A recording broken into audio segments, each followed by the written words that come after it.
I'm Israel Chai.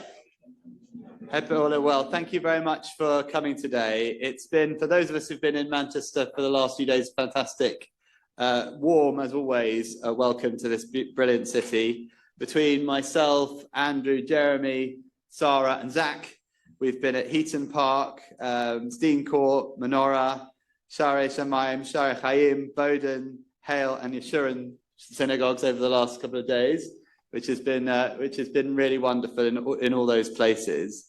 And friends, we're very conscious that we meet here in a particularly challenging moment in some ways an unprecedented challenging moment, particularly because of the last 2 weeks here in Manchester, particularly at Heaton Park synagogue, but also the last 2 years, which have been incredibly difficult for our community and across the world.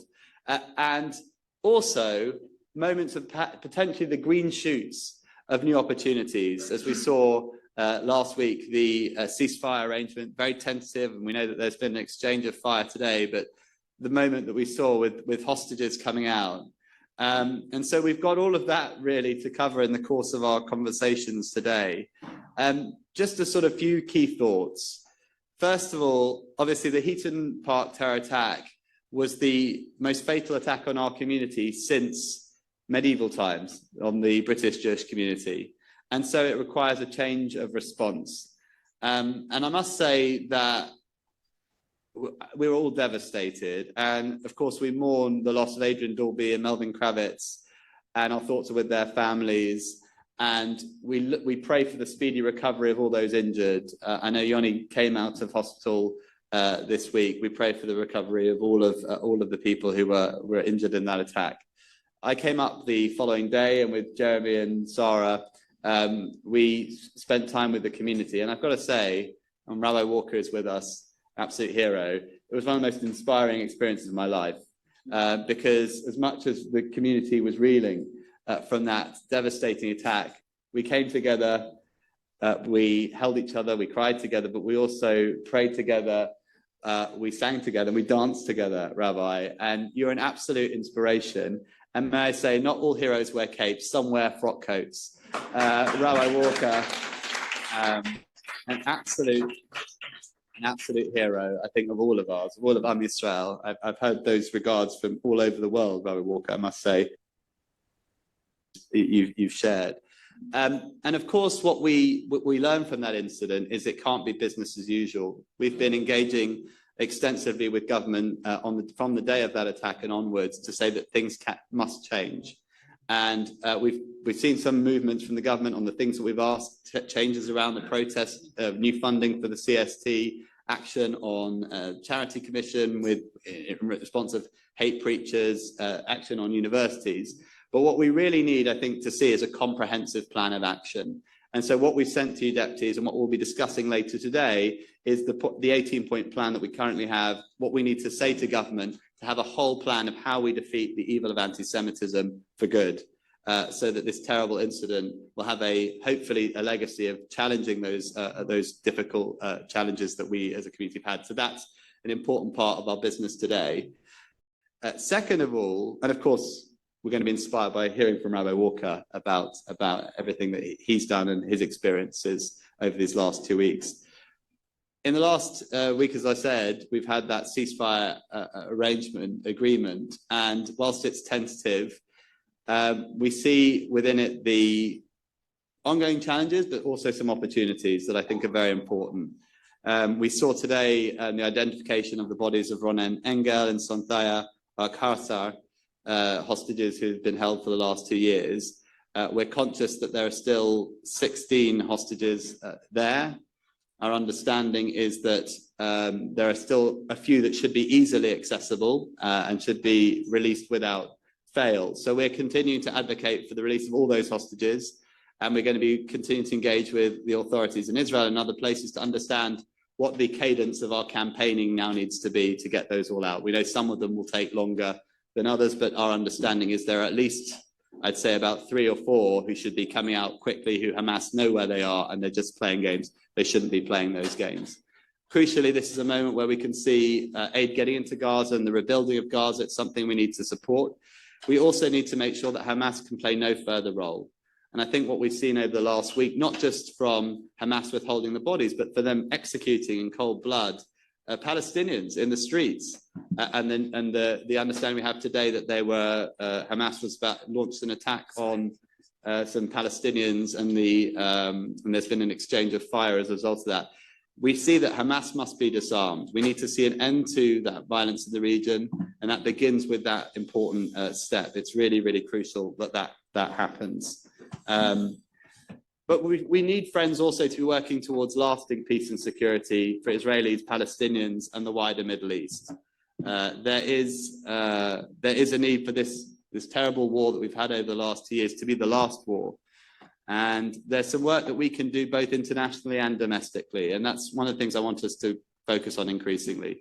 First of all, I was really uplifted on Friday to receive a call from a senior Arab diplomat inviting me to an engagement event next week. We need to expand and build the Abraham Accords, make sure that there's peaceful relations across the region. We're going to be working to see what we can do to build peace across the region, and including with, of course, Israelis and Palestinians. That's something that I want us as an organization to play our part in. And second of all, and really importantly, we want to build interfaith relations in this country to begin to create a peace dividend. We know how hard these last 2 years have been, not just for our community, but other communities. We need to start rebuilding that. So one of the things that I have felt, particularly since we saw that attack 2 weeks ago, was we've had a lot of outreach from friends from different faith communities, from the Muslim community, among others. You'll know that last week we hosted an event at the board within the Optimistic Alliance for friends who'd reached out, calling on our friends and allies from different faith communities to stand with us following the Heaton Park attack, but also to raise some challenging questions. How do we deal with hate preachers? How do we deal with extremists who incite not just against our community, but against moderate Muslim leaders who want to engage in interfaith dialogue? We have to have those difficult conversations and engage with them. I know that one of the things we're going to be doing over the coming weeks is rolling out that Optimistic Alliance, and we want you all to be involved in it.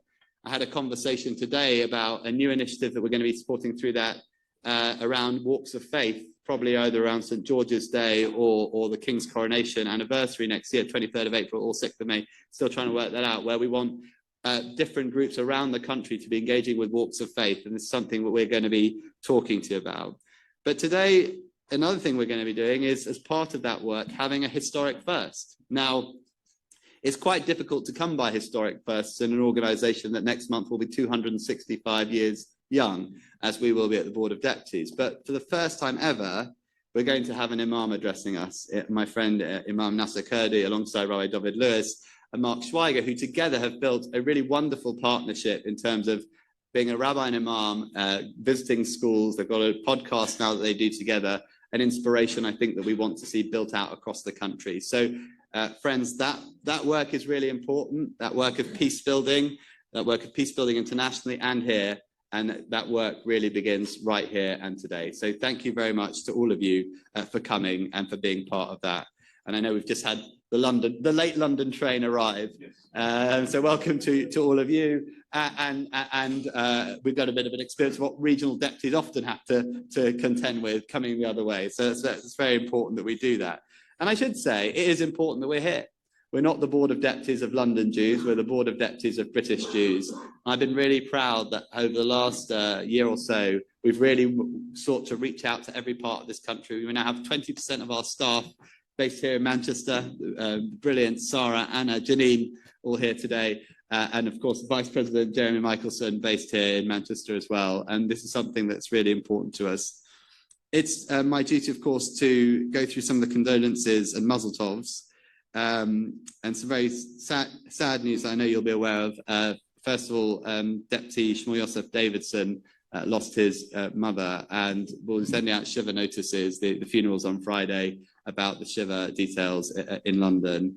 And also we lost over the last week our former treasurer, Geoffrey Pinnock.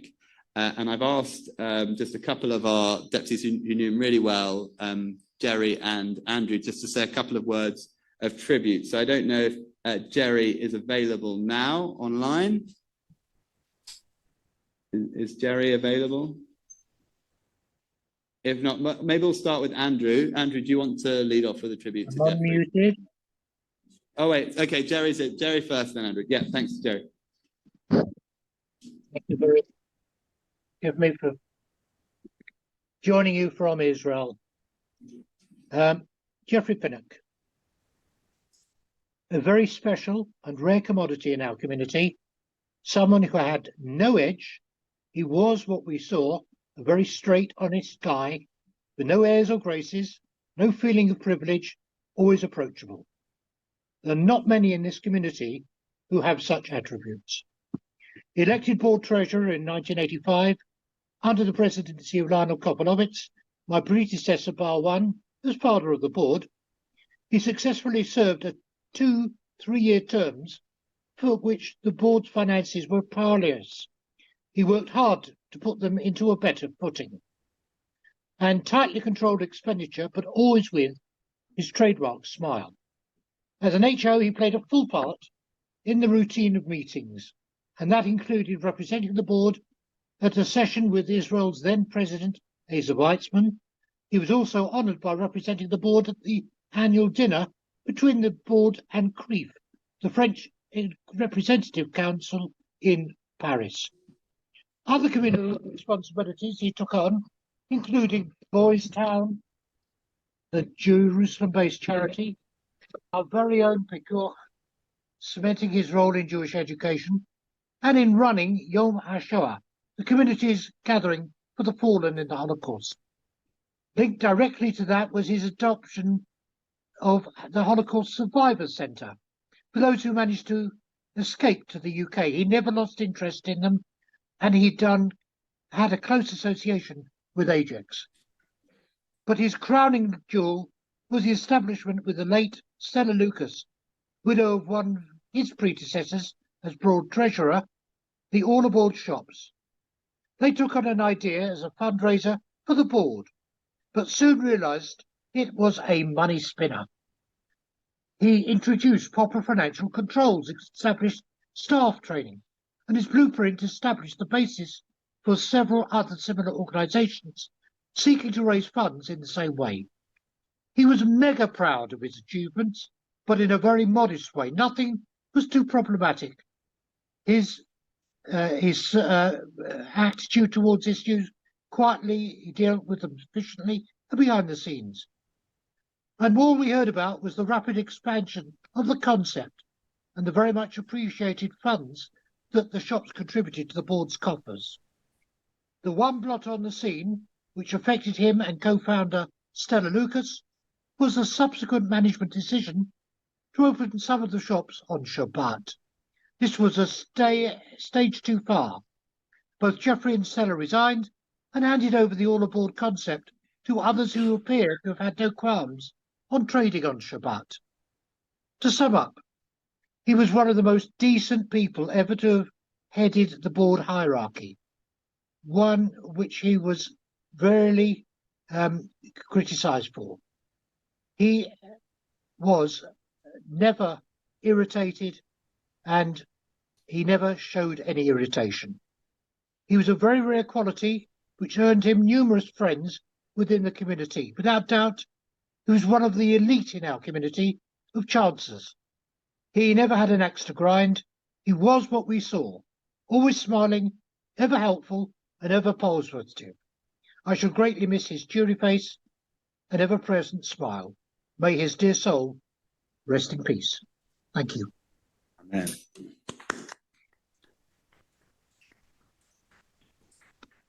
Andrew. Geoffrey and his beloved wife Pamela were good friends to many causes in the community, and we sure is it working now?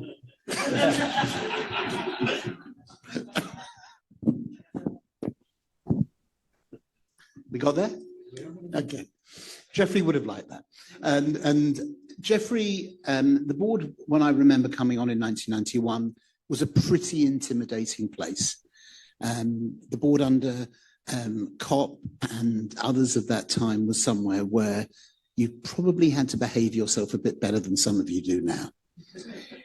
The board was a place where if you weren't wearing a jacket on the plenary, or you didn't call the president Mr. or president, and you used their first name, you could get seriously told off.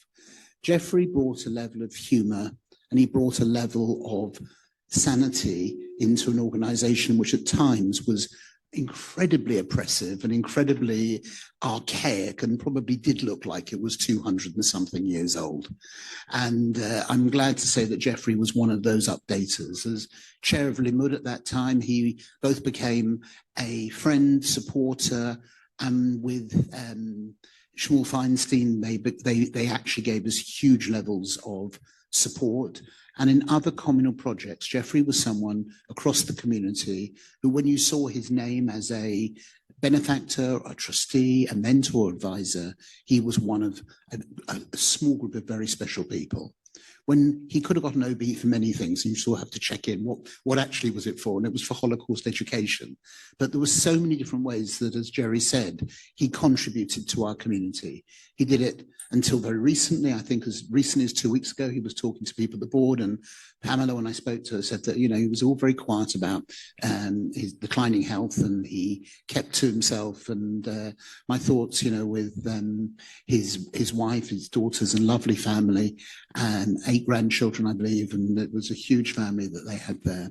And I just, looking at Mill Hill United for Shiva, the huge group of people from across the width of the community who in some way worked with one of the mensches of our community.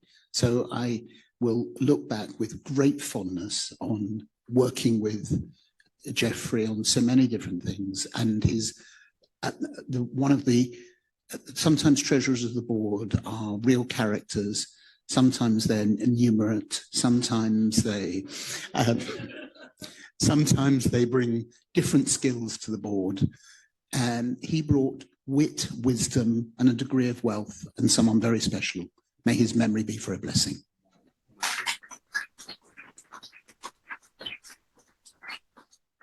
Beautiful tributes, thank you. We have some muzzle tops as well. I also want to say a warm welcome to my distinguished predecessor, Marie, who's joining us again today. Nice to see you, Marie. And some muzzle tops that I'm delighted to share. Flora Frank on the birth of a new great-grandson last week, which is lovely. Deputy Nina Morris-Evans, we're always trying to keep up with Nina. She's qualified to represent Team GB at the World Olympic Triathlon Championships. Wow, that's amazing stuff. And Nonik Sogo on running the Chester Marathon in the elite field. So, running places, the board, running places. To Deputy Carol Abrahams on her 80th birthday. To Deputy Richard Sassoon on the forthcoming wedding of his son. To Deputy Rob Sassoon on his forthcoming wedding to Savi Hersov. To Ben and Tilla Crown on the 5th anniversary of Private Oi. Muzzle top on that. And I didn't get any formal notice of this, but I may have missed a few, but we've had a number of people who were honoured to be Chatan Torah, Chatan Breshit, Nashot Chayil over days. I know Ben Crown at Bevis Smart. I know Carol Abrahams at Catford and Bromley. I know Richard Cohen at Loughton. I may have missed others. Muzzle tov to all of you. It's wonderful to have those there. So the last thing I was going to say is thank you to the Northwest Deputies for sponsoring the Kiddush today. That's very kind of you and very welcoming of you. Thank you. And so on to a very, very special person and a great hero of World Jury now, Rabbi Walker. The floor is yours.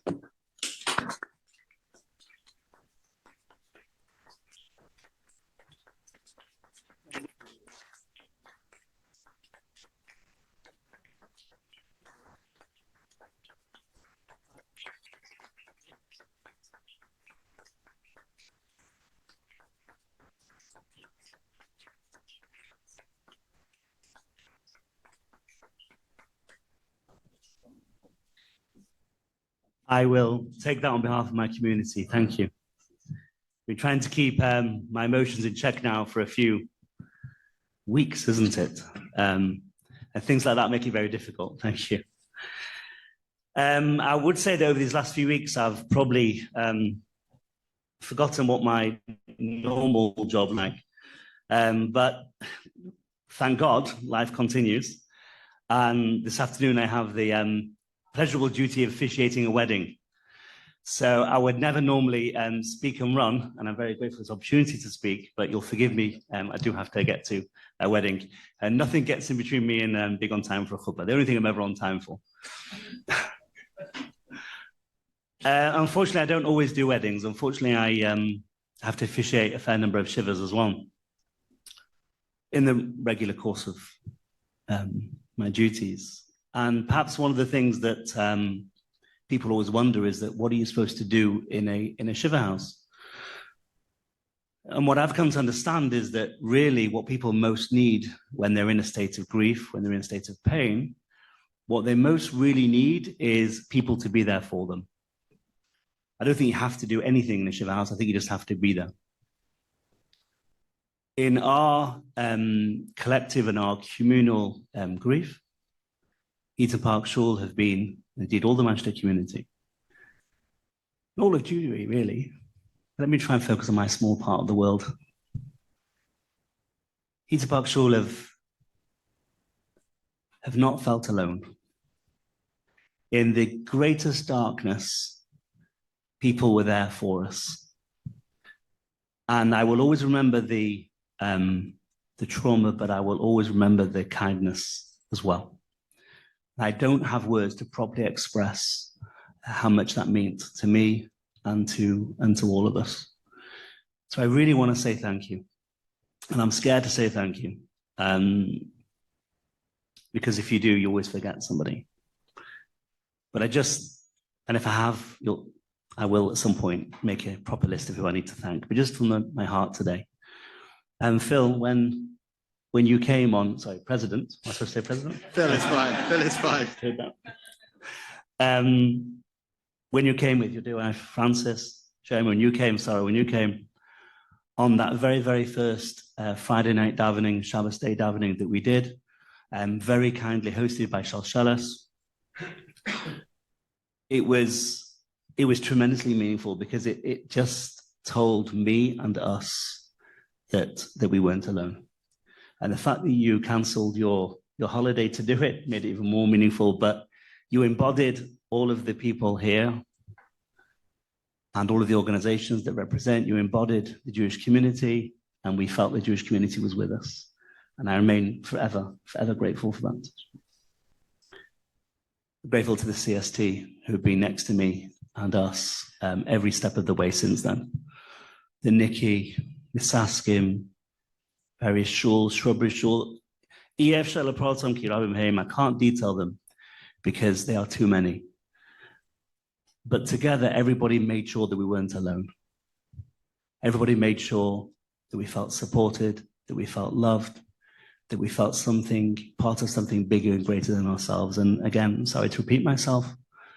I have no words to express that. And it was a huge credit to our community. Huge, and it remains so, a huge credit to our community. We can come together when we need to. We can show love, we can show support. And it makes such a huge, huge difference. This Friday night, we had a Shabbat davening in Shul, in the Shul itself. I'm sure, as you all know, we were back in the Shul building, the main building from Shmini Atzeres on.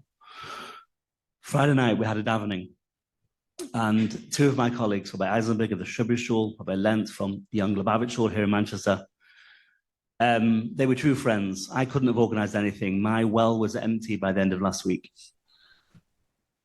They sent out a WhatsApp message on Thursday night with a flyer asking people to come and join us for davening. Less than 24 hours later, our shul was packed to the rafters with people. We don't know how many people were there. We think 1,000. I don't know if you've seen my shul, but to get standing room only is very, very hard. And it was standing room only. We ran out of Sidurim after about 5 minutes. Like every shul should have that problem, not enough Sidurim.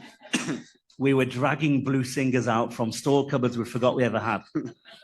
Anything which looked like a Siddur we were using. It was led by Buchi Glick and his choir, I'm also very grateful. It was I've had some beautiful davenings in my time. I've davened at the Kotel, I've davened at Maras Machpelah. It was, for me, and I think all of us there, the most beautiful davening we've ever experienced. It was a togetherness. It was beautiful. It was, the music was beautiful. The singing was beautiful. But it was the togetherness. It was the unity. It was the care from all streams of the community. I don't want to say the cliche and say that it's a pity these things happen when sad things happen. I want to focus on the way around. When sad things happen, that's when it's needed. And when it's needed, the Jewish community stepped up. And I have to say, the support from beyond the Jewish community as well was enormous. I'm sorry, I'm rambling a little bit, forgive me. I can't relate to this chuppah, right? I had too many messages. First of all, I'd like to say public apologies to anyone who I didn't reply to. I had too many messages, I couldn't cope. That's just me. That besides the shul email, the website, my president's email, everybody. My daughter at one point took my phone off me and logged into my email and started just collating them. I haven't had a chance to go through them all because the spreadsheet that she put together is 90 pages long. We are putting them on our website, so the community will be able to see them. And that's besides for the cards, piles of cards. That's besides for floral tributes from all over the world. The Jewish community came together to support us, the world community, the British community. Society came together to support us. And if any good can come from this bad, it's that. Our togetherness, our love, and our joy of being Jewish. We said Yizka on Shmini Atzeres. I said a Yizka for Adrian and for Melvin. And then Simchas Torah at night, we danced in honor of Adrian and Melvin. Because as you began with, Mr. President, Phil, Am Yisrael Chai, because we can still dance. Thank you for listening to me. Let's always dance. And thank you for all of your support.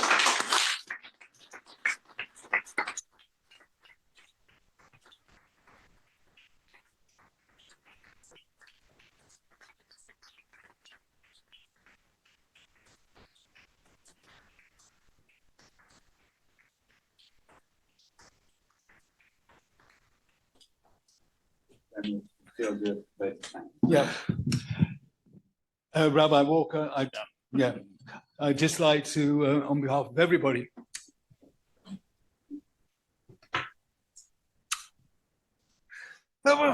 thank you very much indeed. I can tell you that attending your shul on that Shabbat after the terrible events and last Friday night, I probably got more out of being with you than the shul got out of being with us. But it was just because Heaton Park is a community that just will not be put down. Just absolutely amazing. And you've been an absolute spiritual giant. So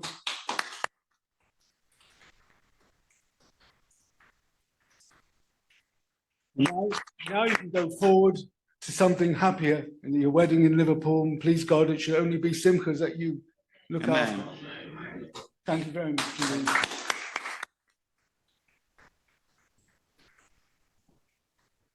Please do excuse me. I'm sorry, I'll stay. Thank you. See you soon. Thank you.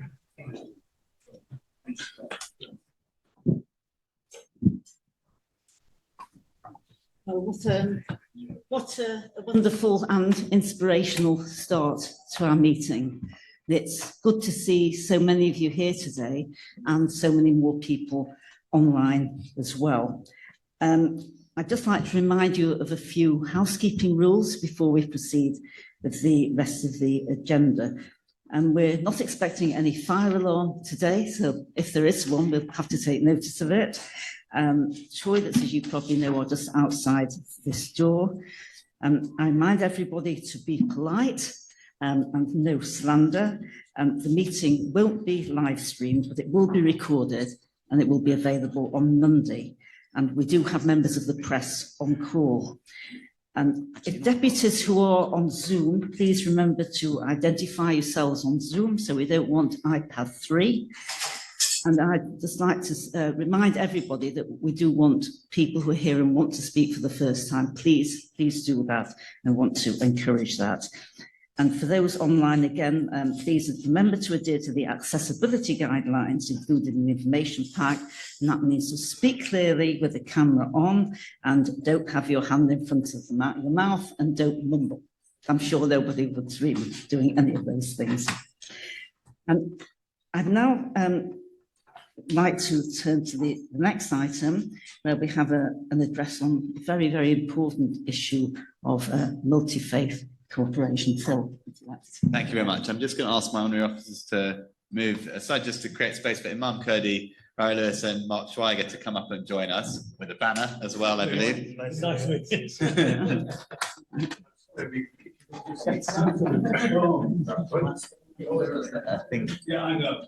think probably easiest. Do you want to, Rabbi and Imam, do you want to come over here? Mr. President. Yeah. Take my jacket off. You can do whatever you like, Imam.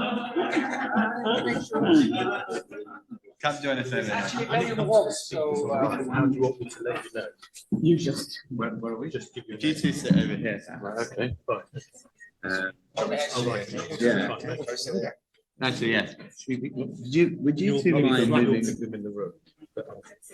Louise and would you mind moving across the side perhaps? You get flanked. And then you come back. And then you the danger is not to have any slacking. behave yourself. Be careful of Matthew. You sit over here. My apologies, he can sometimes misbehave. Yeah, just be careful underneath that. I think that the way we'll start this one is perhaps Mark as every good band has a manager, and Mark has been managing this amazing initiative. Mark, do you want to lead us off and introduce this initiative? Absolutely. Good afternoon, everybody. That was very hard actually to follow Rabbi Walker there. Very emotional times. First of all, thank you for having us here today, to the Board of Deputies, and I'm confused what to call you, to be fair, Mr. President or Phil. We'll go with Phil. So I'll just give you a little bit of an overview of how we've got here today, the Rabbi, the Imam, and the power of dialogue behind us there. So post October the 7th, I woke up on the Sunday morning. I'm a member of the South Manchester Jewish community, and I just felt I had to do some good.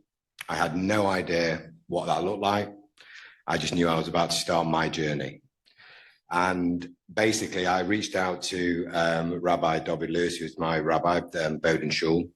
And I just said to him, I said, look, I've got two young kids, a 20-year-old and a 17-year-old. And, you know, if we can get at grassroots level to the kids to show that Jews and Muslims can get on, what do you think?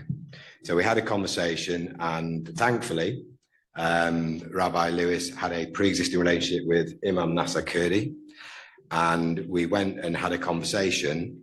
And I just said to them, and I'm building on, they have done interfaith work in the past and been into schools in the past, but I said, look, let's build on that and let's go big. Let's go out to every single school within Greater Manchester and try and get in front of as many students as possible. Purely from a humanity perspective, I want to show the kids that a Jew and a Muslim can stand side by side, they can coexist, and actually they can be friends. But also they can have dialogue, they can disagree, and they can do it with empathy, but also they can do it with respect. So we had that conversation, and to date, we've been in front of over 10,000 students within the Greater Manchester area, which is amazing. And I'll leave it to the gentleman to explain what they actually do through the sessions. And on the back of that, we've launched a podcast called The Rabbi, the Imam, and the Power of Dialogue. So please, if you have any interest, it's on Apple and Spotify. Please do have a listen. And I suppose, why am I doing this? Seeing these two inspirational individuals in action just gives me the strength. And especially, I mean, I couldn't have had hearing what Rabbi Walker, obviously in the community, have been through over the last few weeks. I suppose time now is, to try and get these communities back together. And it couldn't be a more kind of appropriate time to try and bring both the Muslim and Jewish communities back together.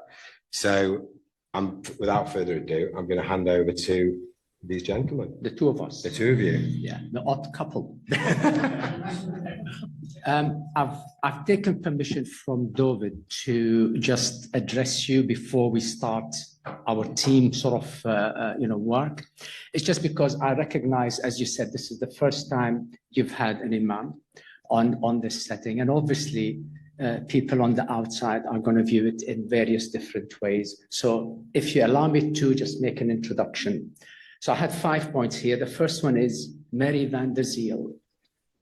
Do you remember me? Yes.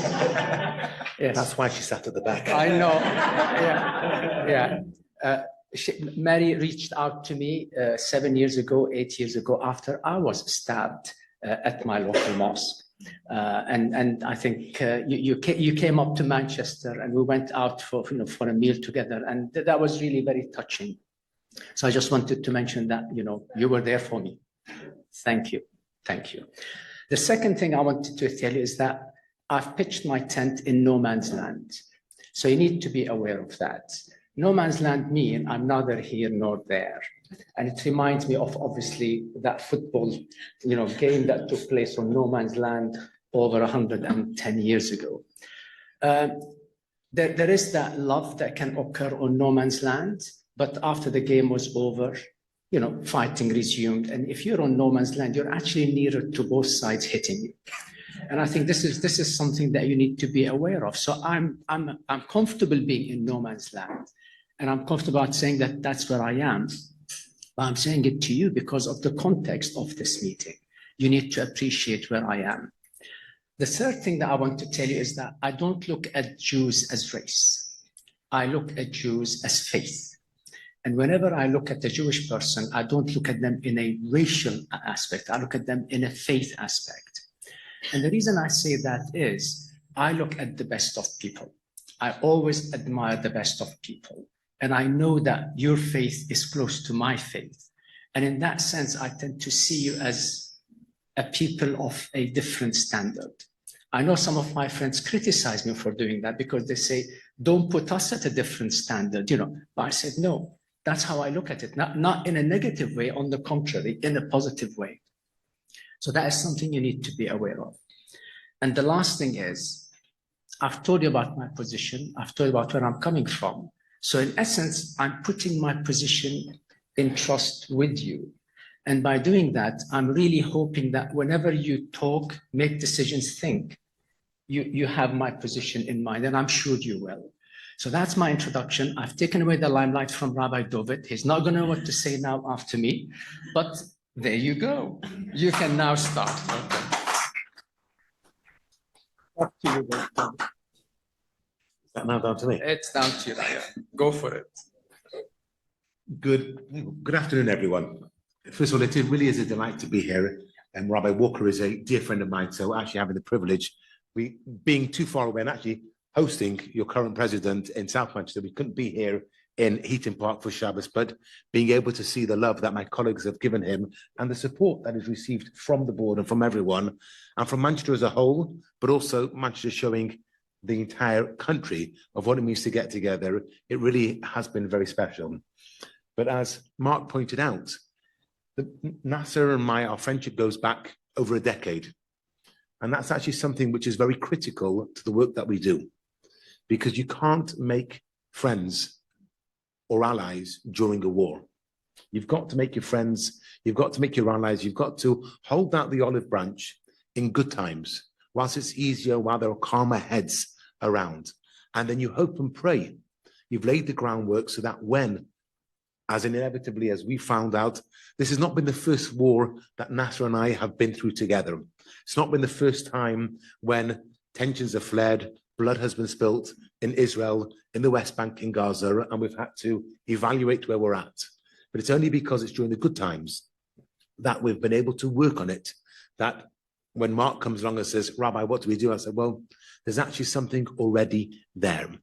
So who are we? I know Phil does want to ask a few questions and do it that sort of style, but we thought we'd just begin as we begin in every single school we go to, which is an introduction. Hi, my name is Rabbi David Lewis. I'm English. I'm British. I'm a Mancunian. I was born here. My parents were born in England. My grandparents were born in England. But I'm an Orthodox Jew, and I am a proud supporter of Israel, both as a state and as the religious concept. Yet somehow or other, I find myself standing, today I know we're sitting, but by and large, we're normally standing next to this fellow over here, and he is... I'm Nasser Kurdi. I'm a Muslim. I don't always say I'm a surgeon. And I'm standing here as somebody who has his heart, his feelings, his thoughts with the Palestinian people. So I'm actually a pro-Palestinian Muslim. Why am I standing next to this guy? And that's how we introduce ourselves. and then the boxing gloves come out. You might have to do that one time it can be. Wait a second, I've got to bet if we're going to do a boxing match, can it be Nash and myself versus you? In that case, Mr. President, yes. I know you wanted to ask the questions. We may as well let you. Thank you. I'm just going to ask a couple of starter questions, and then I know our deputies will want to ask a couple of questions. Obviously, interfaith and particularly Muslim-Jewish dialogue often very challenging, and particularly the last 2 years. And so I just want you to reflect on what have been the challenges to your interfaith work during these last 2 years, and how do you overcome them? And which are the ones you haven't been able to overcome? I'll start because he won't finish. Let's take a concept of trust, for instance, because these are the things that are challenging for us, you know, trusting each other, our narratives, how we speak, how we feel, all these things. And then whenever we're together, we get a certain sense of understanding. But when we go away from each other and we go back to our own sort of, you know, enclaves or bubbles, then, you know, the narrative changes and then we have to meet up again. So there's been that to and fro thinking. But David said once about trust. We need to have trust. But then he said something which is really poignant. It's not that we need to have trust with the other. We need to be trusting of ourselves. And that is something that people don't look for. They're always looking for the other people trusting them, not realizing that their own position is still not stable inside themselves. So this is what we've been doing over the past 2 years. We've been reflecting on our own positions, on the way we think, the way we've been sort of led to think, the way we feel.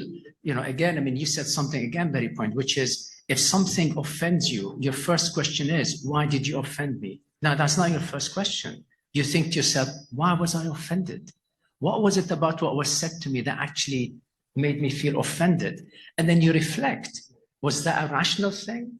Was it really offensive? Or was it just the position that you're in that made you more likely to be offended? So, you know, so we dig deep into our own psyches in order to really figure out, you know, are we trusting our positions? And the fact that we can stand together, speaking the way we do, reflects the fact that we have a good understanding of who we are personally. And that has been one of the most rewarding things for us. I think you'll notice that we actually quote each other more often than we quote ourselves. Nasser just said two things that I said. It's a good job that Nasser listens to me, because I don't often listen to myself. Probably a good idea. But I want to quote Nasser now. He said at the beginning, before we began, that he finds himself in no man's land. And Mr. President, you asked, what are the challenges? The challenges are sometimes that we do find ourselves in no man's land. Before this war broke out, it was before COVID when Roots came over. So a while ago, there's an organization in Israel called Roots. It's a grassroots organization that brings together, particularly those people living within the West Bank, Israelis, more often than not American Olim, and Palestinians. And they work together in a variety of different ways, and we had the merit to bring two of their main voices over. An American rabbi, Meir Aliyah, living there in one of the Shtachim, and a Palestinian who is not even allowed to go and visit the rabbi because that would be in Israel proper as far as the authorities are concerned. We brought them over to England. And on Friday night, they spoke in shul. And then on Sunday night, they spoke in one of our Muslim friends' houses. And it was fascinating to see that when they spoke into the shul, all of the Jews agreed with the Palestinian, but were tearing their hair out with the Jew. And then on Sunday night, when we were in the Muslims' home, the Muslims were all eager to run over and shake the rabbi's hand, but could not bear the thought of what it was that the Palestinian was saying. Because we find it oftentimes easier to hear from somebody on the other side why they're doing what they do. Because look at him, he's a good guy. He's holding out the olive branch. He stepped into no man's land. Isn't he good? But we don't want one of our own side to do it because, chas v'shalom, God forbid, that might show a sense of vulnerability. And I can understand the other guy doing it, he's good. But if one of my guys do it, and when Nasser said he finds himself in no man's land, it's because at times we wonder, yes, we've held out the olive branch, we've learnt about ourselves, but are our individual respective communities actually on the same journey? So tomorrow I'm going to be having a conversation with a member of the Muslim community, and I'm going to be asking him some difficult questions. I'm wondering whether I could have that same conversation with a member of the Jewish community. And Nasser likewise will be able to ask difficult conversations of myself, Mark, and other members of the shul. But if he asks them of members of his own community, you're now being a traitor. One of the things, I know Nasser is from Syria. English isn't his first language. Mind you, I'm from Prestwich. You could say English isn't my first language either. But he came up with a brilliant line once. We think, we hope, and we aim to work with reason, but too often members of our own side add a capital T and tell us that we are actually working with treason. And the difficulty is not the other side. The difficulty more often we have is, unfortunately, with our own side. And I don't blame them. It's very difficult. It's a journey that only because of friendship we were able to go on. Not everybody has had that opportunity. I'm sure everybody can. We just need to find the right partner to do it. And we're trying to spread that journey to others. I think we can probably relate to the challenges of friendly fire, and occasionally happens. I wanted to ask you, the last couple of weeks, and obviously we just heard from Rabbi Walker, have thrown into sharp relief some of the real challenges in the relationship. At the very extreme end, you see the problem of Islamist extremism, the Jihad Hashami who perpetrated that attack, and what we've seen sometimes in some mosques of hate preachers, of people who attack, even people like you, Imam Nasser, who are engaged in this work. But also, we know that there's a broader context of the challenge of extremism. Just a few days after that attack, there was an arson attack at a mosque in Peacehaven. There have, I think, been over 20 attacks on mosques in the last few months. Yeah. There's a real problem of hatred that's growing up. Yeah. And as I said, we had this tentative ceasefire. What do you think? How do you think we confront those challenges of extremism in different communities? How do we do that together? And also, is there an opportunity to take the moment of this ceasefire to expand the kind of work that you're doing? Absolutely. Do you want to go first, or shall I may as well this time. We're going to have chance. I? Go for it. Keep it short. This is what I have to manage on a weekly basis.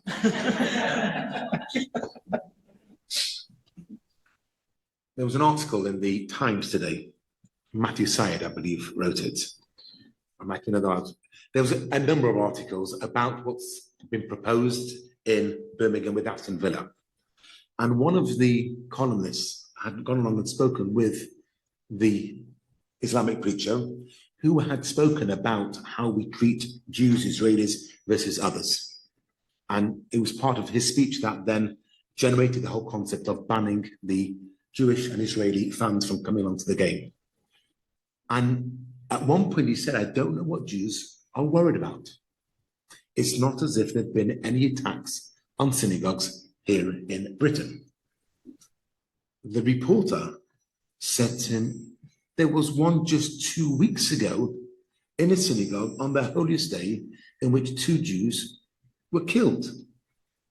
And his response was, oh, I forgot about that one. I read that at about 5 o'clock this morning, and I'm like, don't know if I can get up today.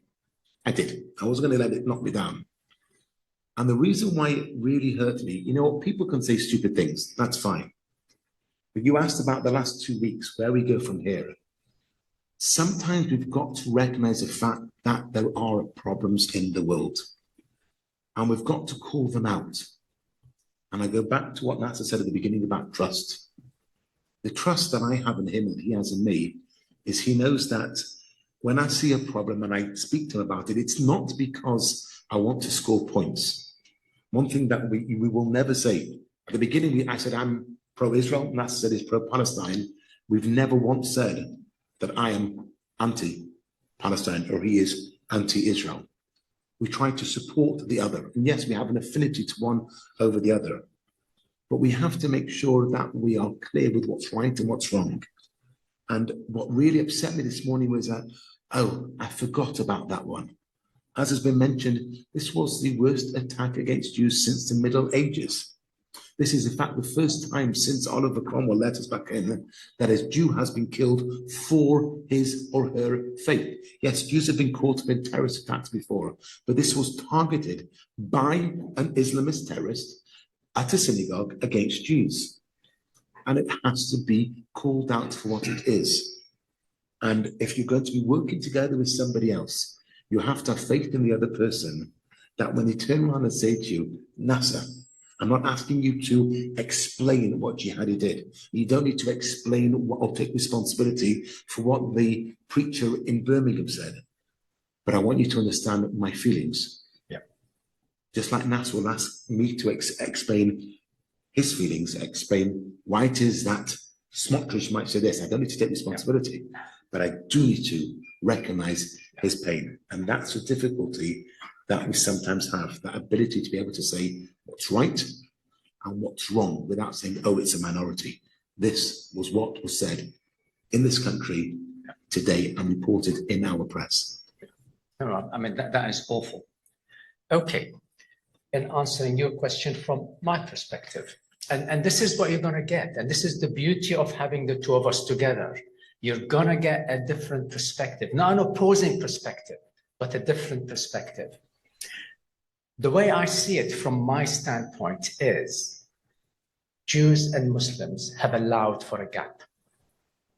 We've allowed for a huge canyon between ourselves. When I talked about faith, there are many Muslims who would be absolutely shocked by what this Imam or what this sort of Muslim leader said. They'd be absolutely disgusted by these words. It just doesn't sit right with me as a Muslim. But we're not there hand in hand. You know, when the marches are happening, they're two different marches. We're not there hand in hand. I think somebody said we need to have a peace march where Jews and Muslims are marching, saying literally not in our name, but we don't have that yet. And what's happening here is about hate and what have you, and that is the sad reality. And unless you hear it from us, you're not going to hear it from anybody else. The sad reality is there is Islamic anti-Semitism and there is Jewish Islamophobia. And unless we actually face up to our own ills, we're not going to be able to face up to those who hate us both. You know, there are people there who are reveling in the fact that us Jews and Muslims are having a go at each other, because they'll say, well, you're doing half the job for us. And now they're actually coming into that gap. They're filling the gap. We were once asked when we were down in London, you know, about the hate and what have you. Said, we're leaving a gap. We're leaving a vacuum. And, you know, this is what I'm trying to tell my Muslim colleagues. We're leaving a vacuum. And that vacuum now, for whatever political reasons in the West, in the UK, in Europe, is being filled by right-wing people. And they have no interest in our safety and in who we are. All they want is to further their own hateful agenda. So unless Muslims and Jews stand up together and see a way forward, we're going to be looking behind our backs, not at each other, but at that third party, which is just filtering in. And please, please be aware of that. And I'm speaking to everybody, Muslims and Jews.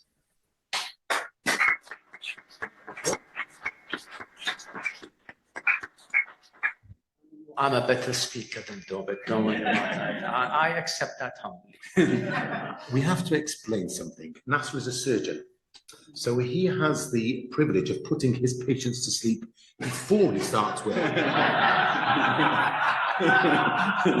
Whereas I'm a rabbi and I have to put them to sleep on the job. That's right. Friends, I think there's time for a few questions, just about 10 minutes or so. So I wonder if people are able maybe to come to the microphone to ask a couple of questions. Perhaps we'll take them as a group. They're running to have questions. And then we'll bring that to a close. So we've got 3 questions. Oh, and online. How many have we got online? 4. We've got plenty. We've got 4 online. Do you want to? Okay. Do we have online first? So Ruth Hart. It's not a question, it's a statement. First of all, Michael Rubenstein, Deputy for Waxing and Congregation, also Councillor Plenary, so welcome to my borough. I've just been sending a message to our leader of the council because we're developing an interfaith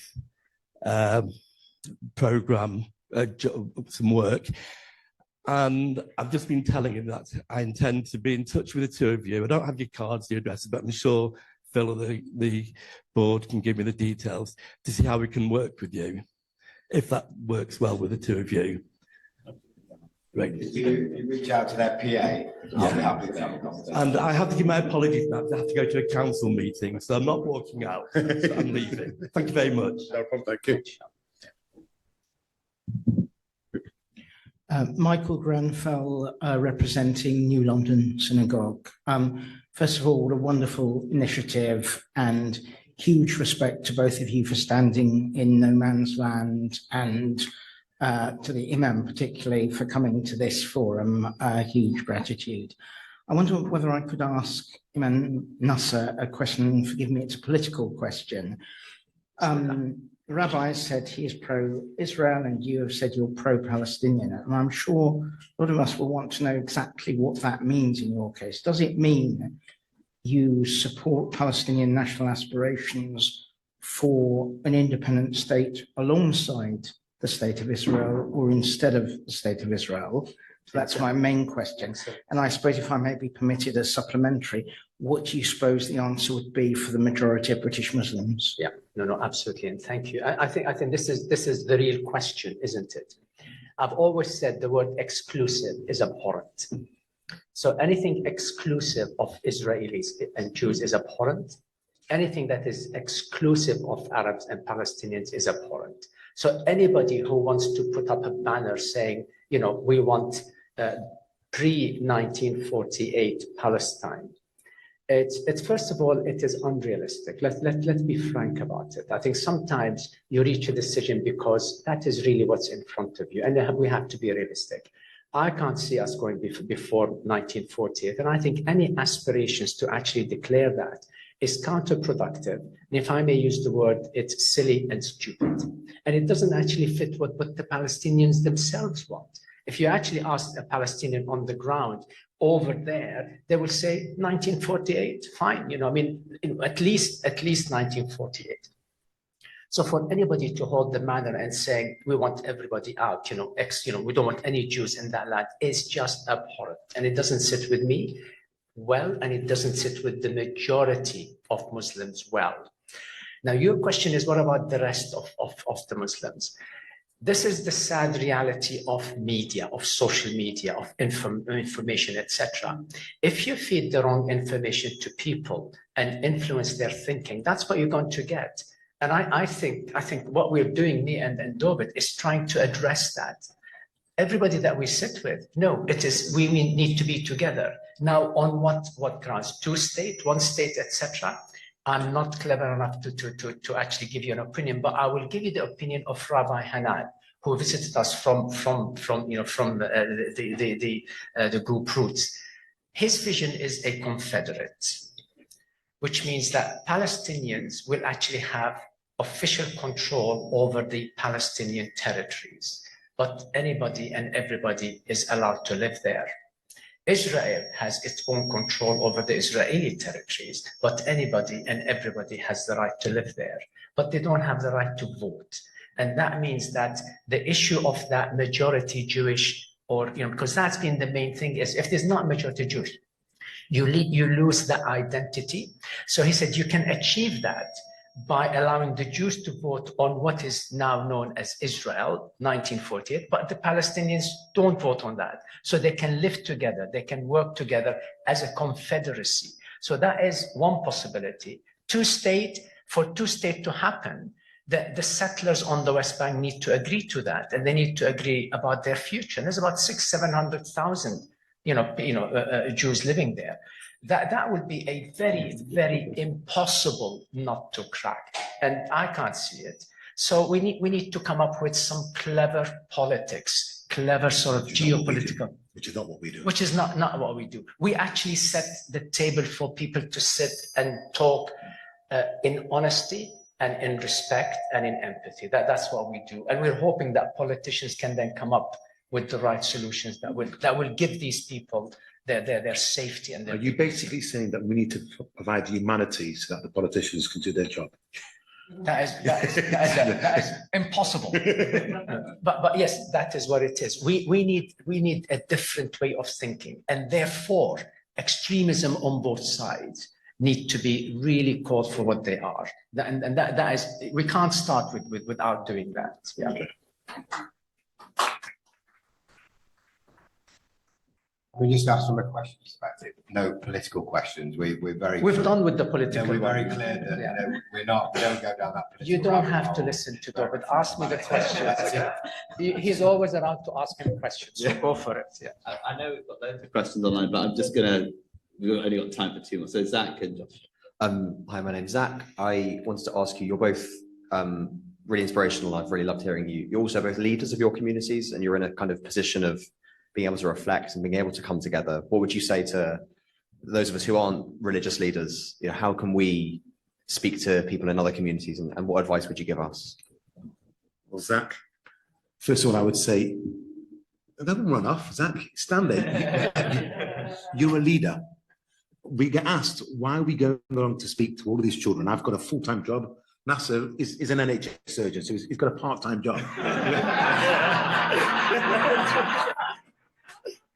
The rest of the time is working privately. I get paid better than you. Why do we bother doing it? Why does Mark pick us up from shul and take us to school after school after school? At the end of the day, that's going to make no difference to the Middle East. And the answer is, if one of those children, the next time they hear somebody being racist in any of its disguises, whether it's anti-Semitism, Islamophobia, whatever it might be, there's so many ways. If one of them turns around and says no, then that's all we need. The future, Zach, is going to be built by people like you. Yeah. You are a leader. Yeah. And if you speak to one person, my rabbi told me, if you know Aleph, teach Aleph. You don't need to wait to get to the end of the alphabet. The minute you know one thing, teach it. And you can be a teacher and a leader in your own sphere amongst your friends, amongst your peers. And if 1 + 1 + 1, that will change the world. So if you take one thing from here, Zach, is to know that you're a leader. And I hope, please God, it won't be too long before you kick the old people here, but I say us too, off, and you actually are leading it. So please do it. I just have one point to make. Well, two. It's wonderful to see a young person there. Absolutely wonderful. The other point has got nothing to do with your question. He said Aleph. What is Aleph? In what language? What about Arabic? What's the first letter in Arabic? Aleph. Thank you.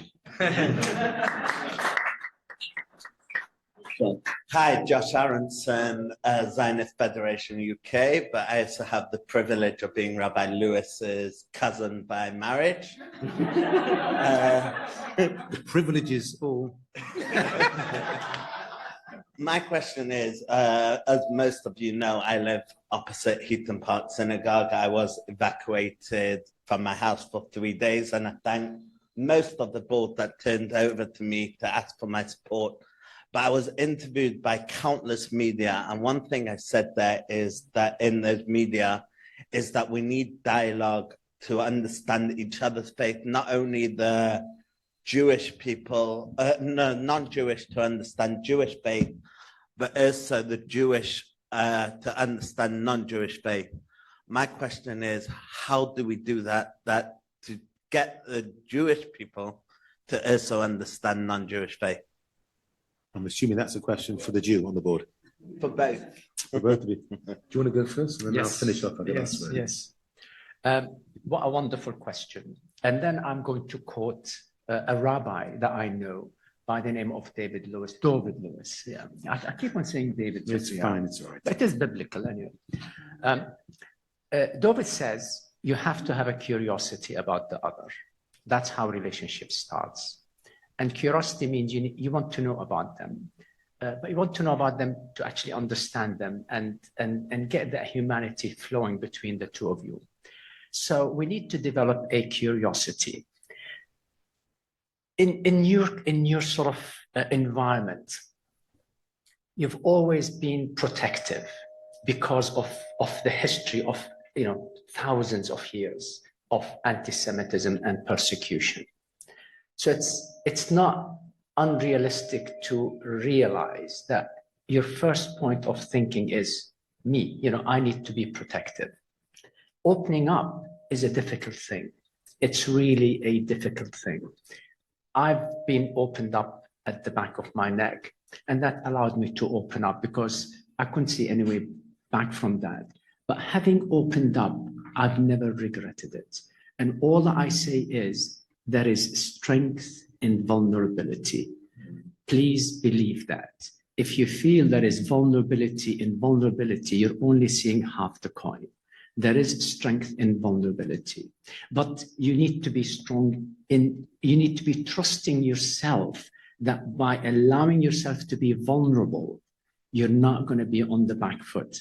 It took me many years to be able to stand up in a vulnerable position, knowing that I can trust myself now. So for you to actually look into others, look within yourself first, make sure you're actually trusting of who you are, and then open up. If you open up before that, you're going to feel you're going to be pushed. David doesn't feel pushed when he's in my presence, and I don't feel pushed when I'm in his presence, because we're actually comfortable in who we are, and therefore we can now open up. But opening up to the others is such an important thing to do. And please believe that you're going to be more strong. You're going to be stronger in doing that, not more vulnerable. But it takes that first step into no man's land. It really takes that first step. Have I given that answer? As ever, yes. I can only concur and just add slightly. Nasser and I were down in London a while ago. We're speaking to a group of rabbis and imams.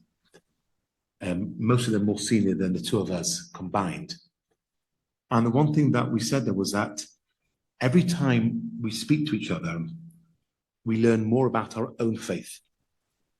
But as Nasser said, when you ask somebody else, when I've got to decide, I've got to define and explain where I am in faith and my religious politics, and when I'm being asked about it, I now need to ask myself, well, what is it? Why did that offend me? Why did that make me more curious? And the more you speak to somebody else, the more you're going to learn actually about yourself.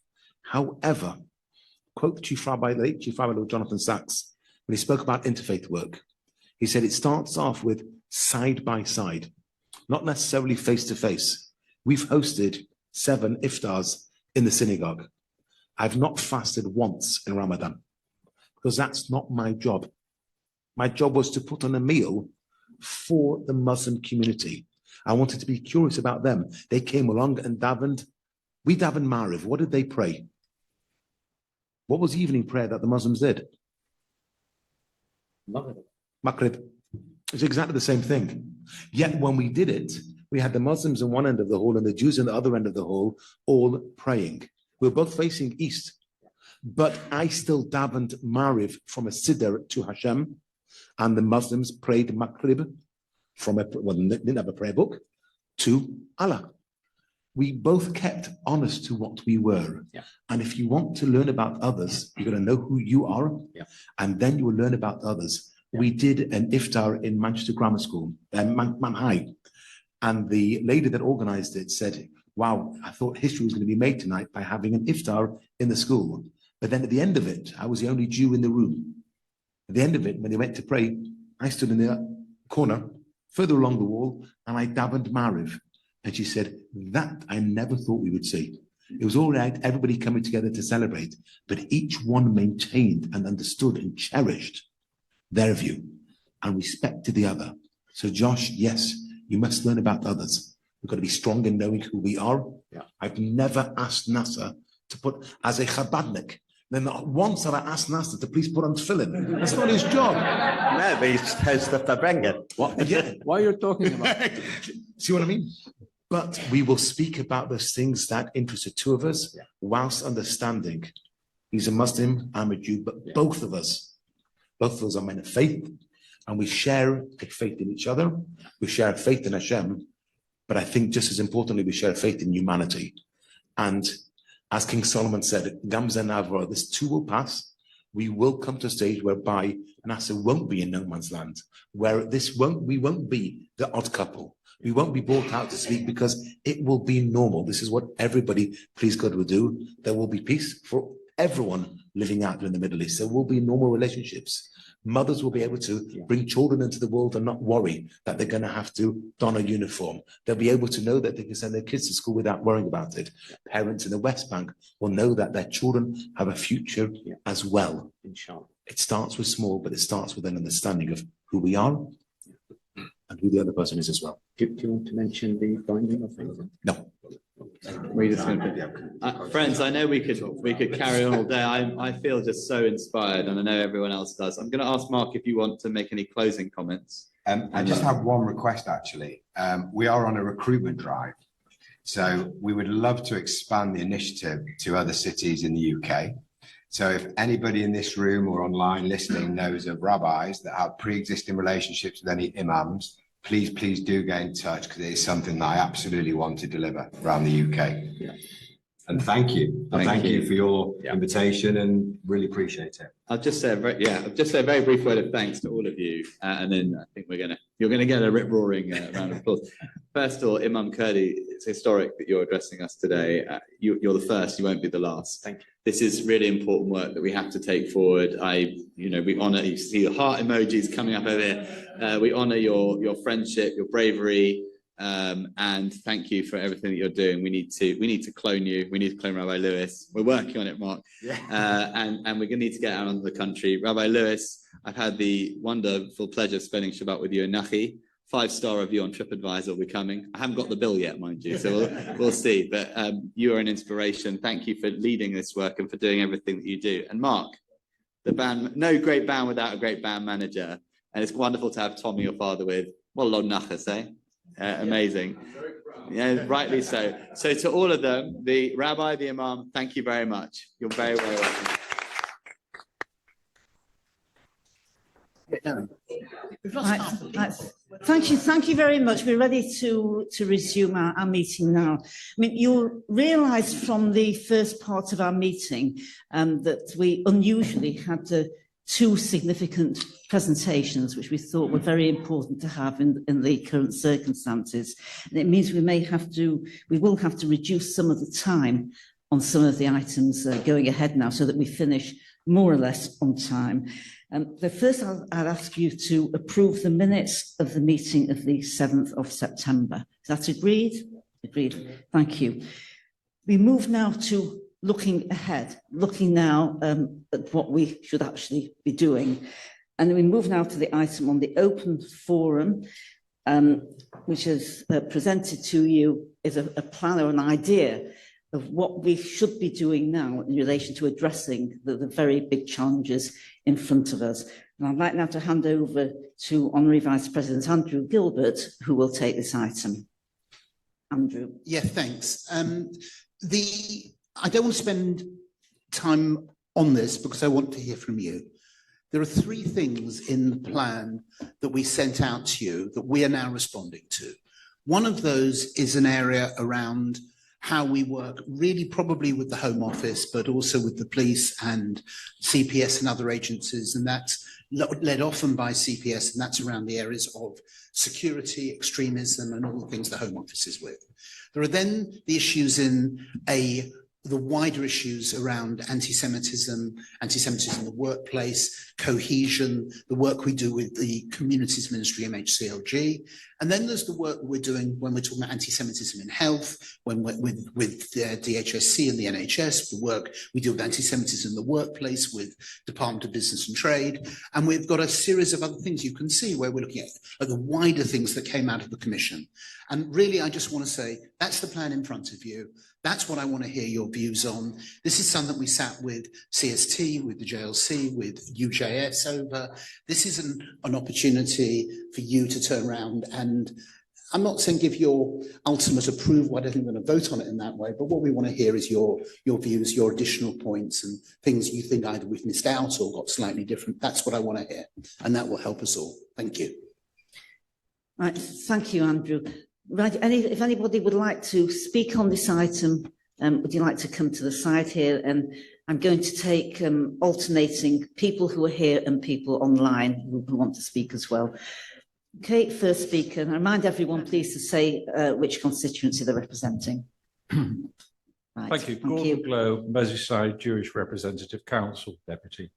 I read the document, which is very impressive, and first of all, to say how good it is. However, one omission that I believe is the question of the BBC. Many people online and here and throughout the community have been very saddened by the BBC's reaction to October the 7th and the way in which it has disseminated information. Although it's not a government body, which the strategy seems to refer to, nevertheless, the chair of the BBC is appointed by the government and does part fund the BBC. And therefore, I believe that it, as an item, although we refer to media in this document, the BBC is one major item which needs to be tackled. The board, in fact, produced a number of important recommendations or obligations that they put on the BBC in March. It is now October.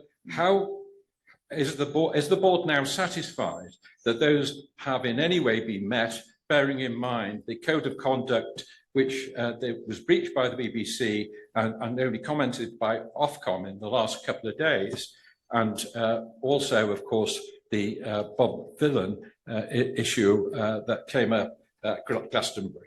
Thank you. Right, thank you. Susan Pascoe online.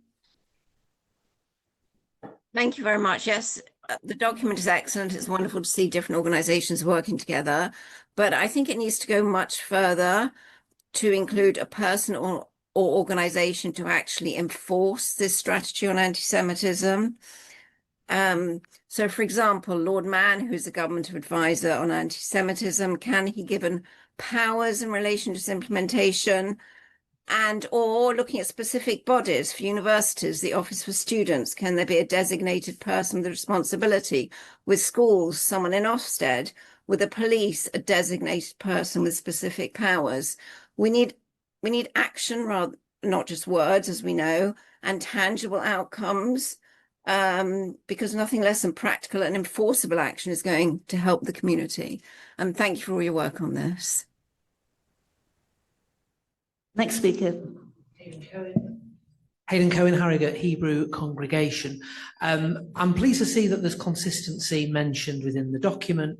And I've been very pleased to see since the awful events of Yom Kippur that the police have been more present.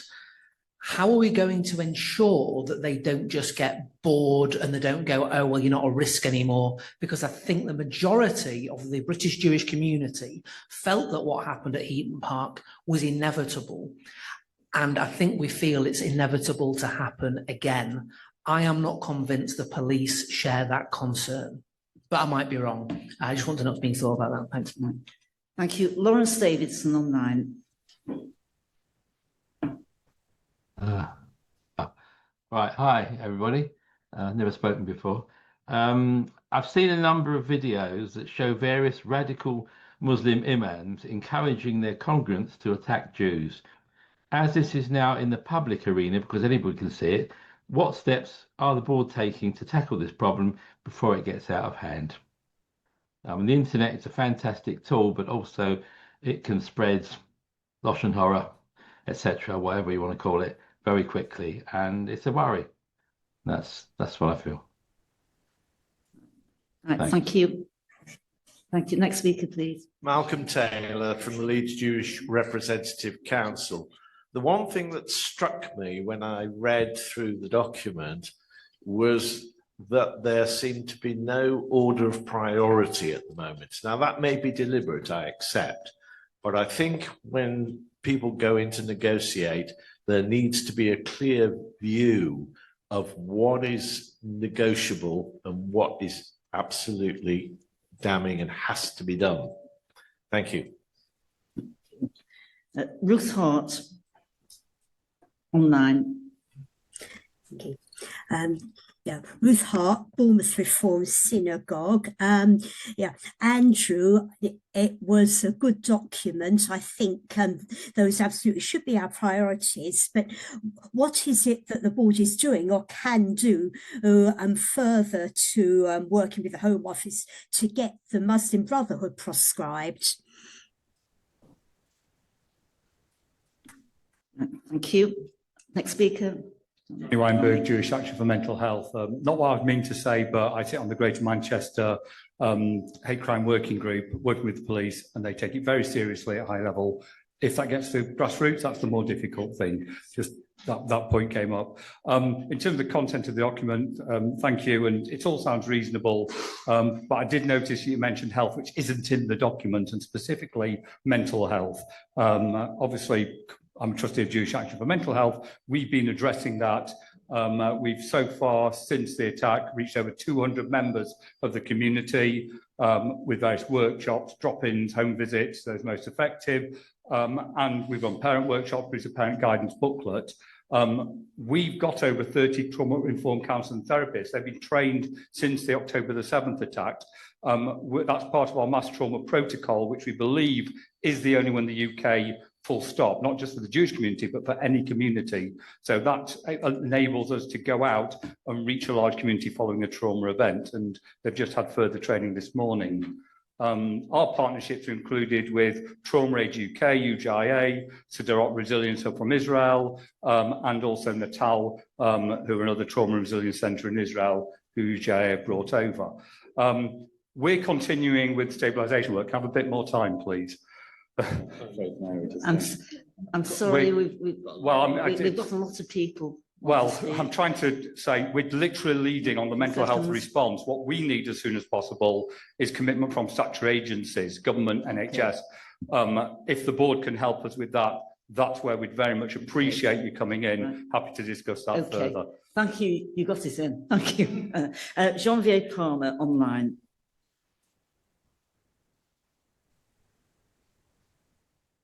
Thank you so much, Jean-Vier Palmer, Bromley Reformed Synagogue. I welcome within the document, I welcome the push for enforcement of hate speech on marches, but I would want to emphasise the need for visible enforcement. Using footage to arrest individuals later might provide statistics to show that the police are tackling anti-Semitism, but it isn't demonstrating to people on the marches at the time that what is being chanted is unacceptable. And therefore, the learning process that should happen as a result of these arrests isn't actually being done. So that's something I really think that the police need to emphasise, and I recognise that they might not have the funding for that, but that is something that they really should be looking at doing. Thanks. Thank you. Next speaker. Hi, Helen Rudolph, New North London Synagogue, and this is my first time presenting to the board. Andrew, Andrew, I'd like to thank you. That I think this is a really great document, it really made me feel better and reassured to read it. Just two things, really, two perhaps observations. I think we really need to reset tolerances, because I think even as a community, our tolerance level has had to kind of ratchet up and up and up. And oh, well, we shouldn't mind so much about this. I've talked to friends who've taken their kids on open days at university where it's been overrun by Palestinian protesters. They go, oh, what do you do? They're students, you know, and actually, I mean, because if I'd been there, I would have been bloody minded and gone up to the Vice Chancellor and complained loudly. These sorts of things have to be dealt with now. So the kind of tolerance that we've all had to learn to kind of somehow accommodate, I think we actually have to reset our boundaries on that. My second and final point is just to kind of publicise, I had a very quick discussion with Andrew before. I'm a former NHS HR director. I worked in a variety of NHS organisations. I am appalled at what has gone on in NHS organisations, and there's no blooming excuse for it. I'm sorry. I don't know what's going on in some of the HR departments there, but I'm very, very happy to help reach out and improve the situation and actually make a difference with that. Thank you. Thank you. Deborah Cohen online.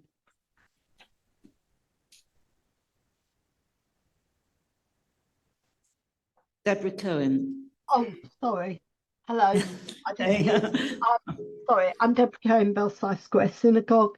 I think it's a really brilliant moment to seize the initiative, and so I really welcome this paper. I think it's an opportunity to try and move away from firefighting and to argue to put in place some proper governance and standards, by which I mean codes of conduct for people who sit on public bodies and quasi-public bodies, whether that's school governors, university governors, whether it's the safety advisory boards of football clubs, to actually put in place codes of conduct and disclosures of conflicts of interest. And that shouldn't just be about pecuniary conflicts of interest, but actually that you have to actually have the best interests of your organisation at heart. And if you are a member of something that is inimical to that, you should stand down. And if you're not sure, you should disclose it so that you don't have, and when I say public, quasi-public bodies, any body that has any dealings with public bodies, and it should include contractors, so that locum doctor who's wreaking havoc in North London, who's getting all, evading NHS HR procedures and codes of conduct because they're a locum and they're not an employee. All these kinds of loopholes. We need. Sorry, Debbie, your time is up. Okay, I'll write to you. All right. Okay. Thank you. Next speaker. Michael Grenfell, New London Synagogue. Like most people, I think it's an excellent document. You asked for additional suggestions, and I've got one, and it is rather narrow and specific, but I think it's of symbolic importance. And it's exactly the point that Deborah just talked about. Dr. Aladwan, the NHS hospital doctor, her comments have been somewhat overshadowed by Heaton Park, but are quite extraordinary. Among other things, she has posted in writing on social media, "Free Britain from Jewish supremacy." Now, we very often wonder whether something that's anti-Zionist is anti-Semitic, is it racist, or is it a political comment? This is straightforward, blatant, vicious anti-Semitism and racism. Now, we know that there are processes in place at the moment about whether she should be struck off and suspended. But I just wonder whether anyone has considered, and I think this would have real symbolic merit, a prosecution for incitement to racial hatred. And I wonder whether, first of all, the board might approach the police and the CPS to consider it, and secondly, whether a private prosecution might be considered. Thank you. Judith Prinsley online. I'm from Muswell Hill, and I'm also a member of the Haringey Multi-Faith Forum, working with lots of partners, the police, education, and I want to thank Andrew in particular, has done a lot of work locally for all his work. I'd like to draw attention to the section on schools and universities. Working with a variety of partners, what I'm aware of at the moment is that hate crimes, there's a lack of understanding in schools and they're not necessarily being recorded. And the information, whether it's to do with hate crimes or local graffiti, which is anti-Semitic, is not being shared with all the stakeholders. In fact, there's a lack of joined up thinking. So I would like to put that as an emphasis. And also stakeholders in schools, it isn't just the teachers, it's the governors, it's the parents, it's the caretaker, it's everybody around those neighbourhoods. So that is essential. Also that the partners are aware, we're working with, of the impact of various events going on in the Jewish community. For example, the Glastonbury concert, I thought some of the police would be aware of it. They weren't. And recently, anti-Semitism on university campus, some of the education partners are not aware of that. So it's raising impact and systems, accountability, and them being monitored. Thank you. Next speaker, please. Carol Abrams online. Hello, Carol Abrahams, Catford and Bromley School. Sorry, may I first say thank you to all those who've wished me happy birthday. And it's a really, really good paper. Thank you, Andrew. One thing that I would like to make a point of is the use of the phrase that Israel is committing genocide in Gaza. This seems to have become accepted. I hear it on the radio, in the news, without being challenged. I hear people repeating it. How many times can I get genocide into my statement? I've seen it at council. I've seen recordings of council meetings in Lewisham, where a move to divest the pension fund was accepted by a young Green councillor, bobbing about the council chamber, saying they're committing genocide, they're killing babies, they're committing genocide. We know who it is which is to commit genocide. And however bad some of the things in the Israeli government, it is not genocide. We also know that the term was originally starting to be used because it would hurt Jews the most. I don't know how we can put the genie back in the bottle, but if there is a way, we've got to do it. Thank you. Right, next, this will be the final speaker. Time's running out. Thank you. Josh Davis, Richmond Synagogue. I was pleased to see the emphasis in documents on extremism, on Islamist extremism. I think it is the heart of the matter. And I think if you look in the aftermath of Heaton Park, we've seen people like Dame Sarah Khan, the former counter-extremism advisor. Clearly this and the previous government completely dropped the ball on counter-extremism. They commissioned reviews, they did nothing about it. And one thing I'd like us to do is to present this not just as an issue of Jewish special pleading, but as a national priority. This is something that affects us all as citizens. And it's such a stronger call if we make clear it's a national security issue, and that needs to come out in the document. And as one of the interesting things in Sarah Khan's work is this idea of hateful extremism as a category. I hear everything Ilan said about particular terms. I think he made a very powerful speech. I worry that if we let this taken down to a specific level of this word, this phrase, it draws lines around languages, and people learn to stand on the other side of that line and find another way of saying what they're going to say. If you create a category, and also it's a get out for government and the police, because they say, oh well, we've dealt with this, and we've gone so far in your direction. So actually forcing them to grasp the nettle and deal with the whole issue, not certain subsets of it. And the very last thing I want to say is at the CST last week, the Prime Minister said, we want the police to do more with the powers they've got. Mark Rowley said to us in January, we need the politicians to give us more powers. They need to stop passing the parcel. We need to tell them that. Thank you. A lot of very important issues raised. I'm now going to ask the President, Phil, to respond. Thank you, and I'm sorry we didn't have more time, but you can still write in response to the email you got from Sarah Radovan to give any views that you didn't have time to put in today, and we'll incorporate them and hopefully publish the comprehensive document later this week. The point of this document is to get on the front foot. I think in the last 2 weeks we've seen government come forward with a number of really welcome initiatives.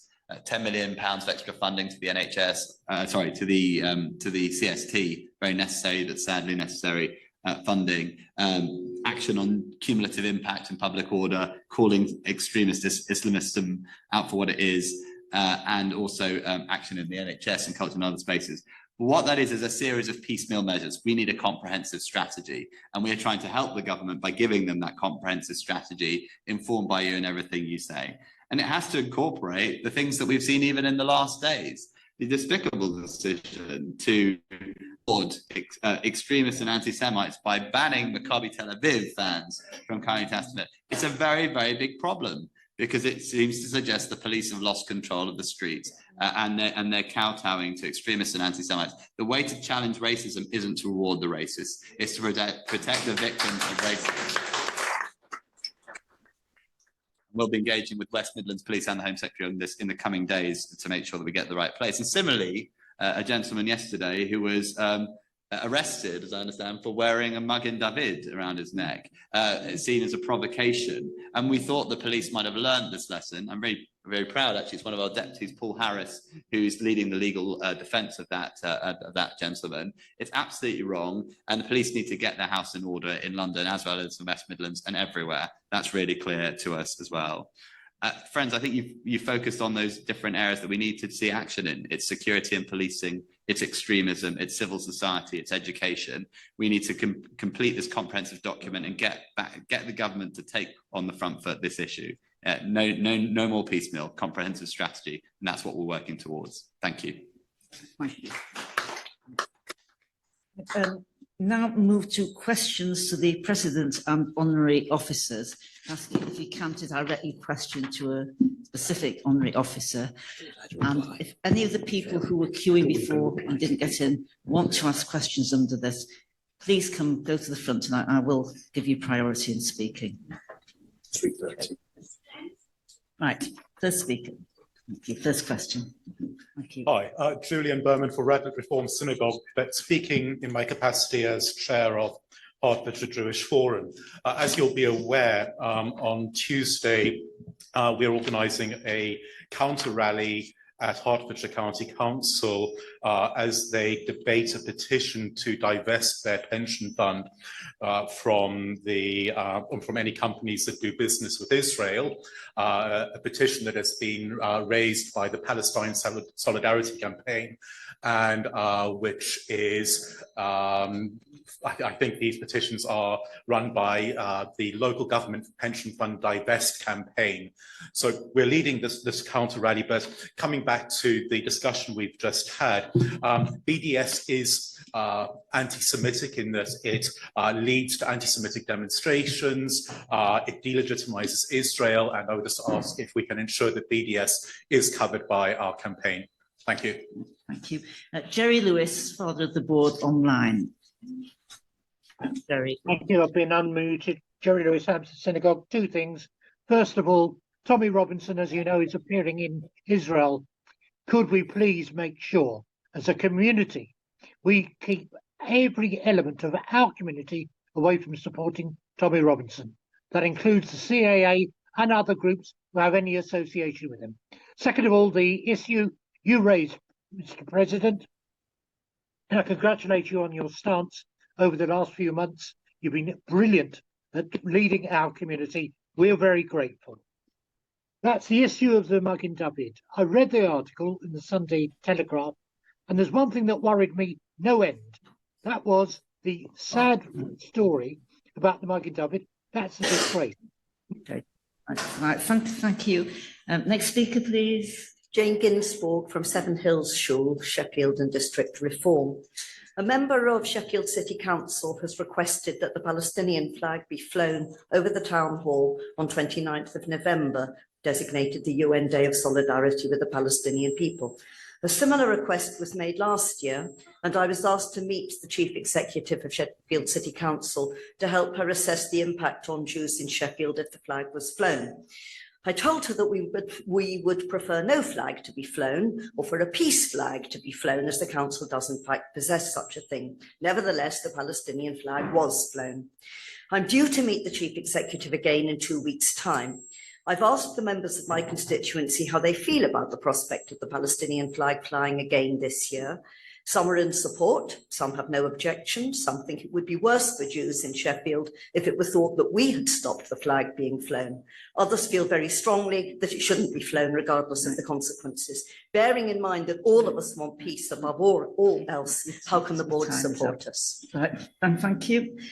Paul Hart online. Hi, Mosaic Liberal Synagogue. Our wonderful mayor, Sadiq Khan, has said that From the River to the Sea is not anti-Semitic nor racist. What is our action?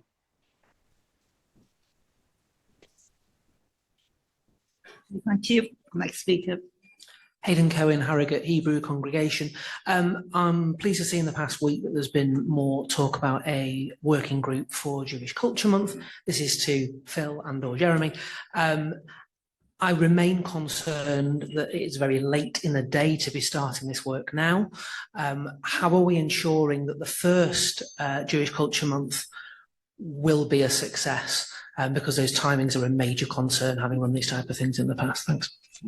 Thank you. And Glynis Cuzzup online.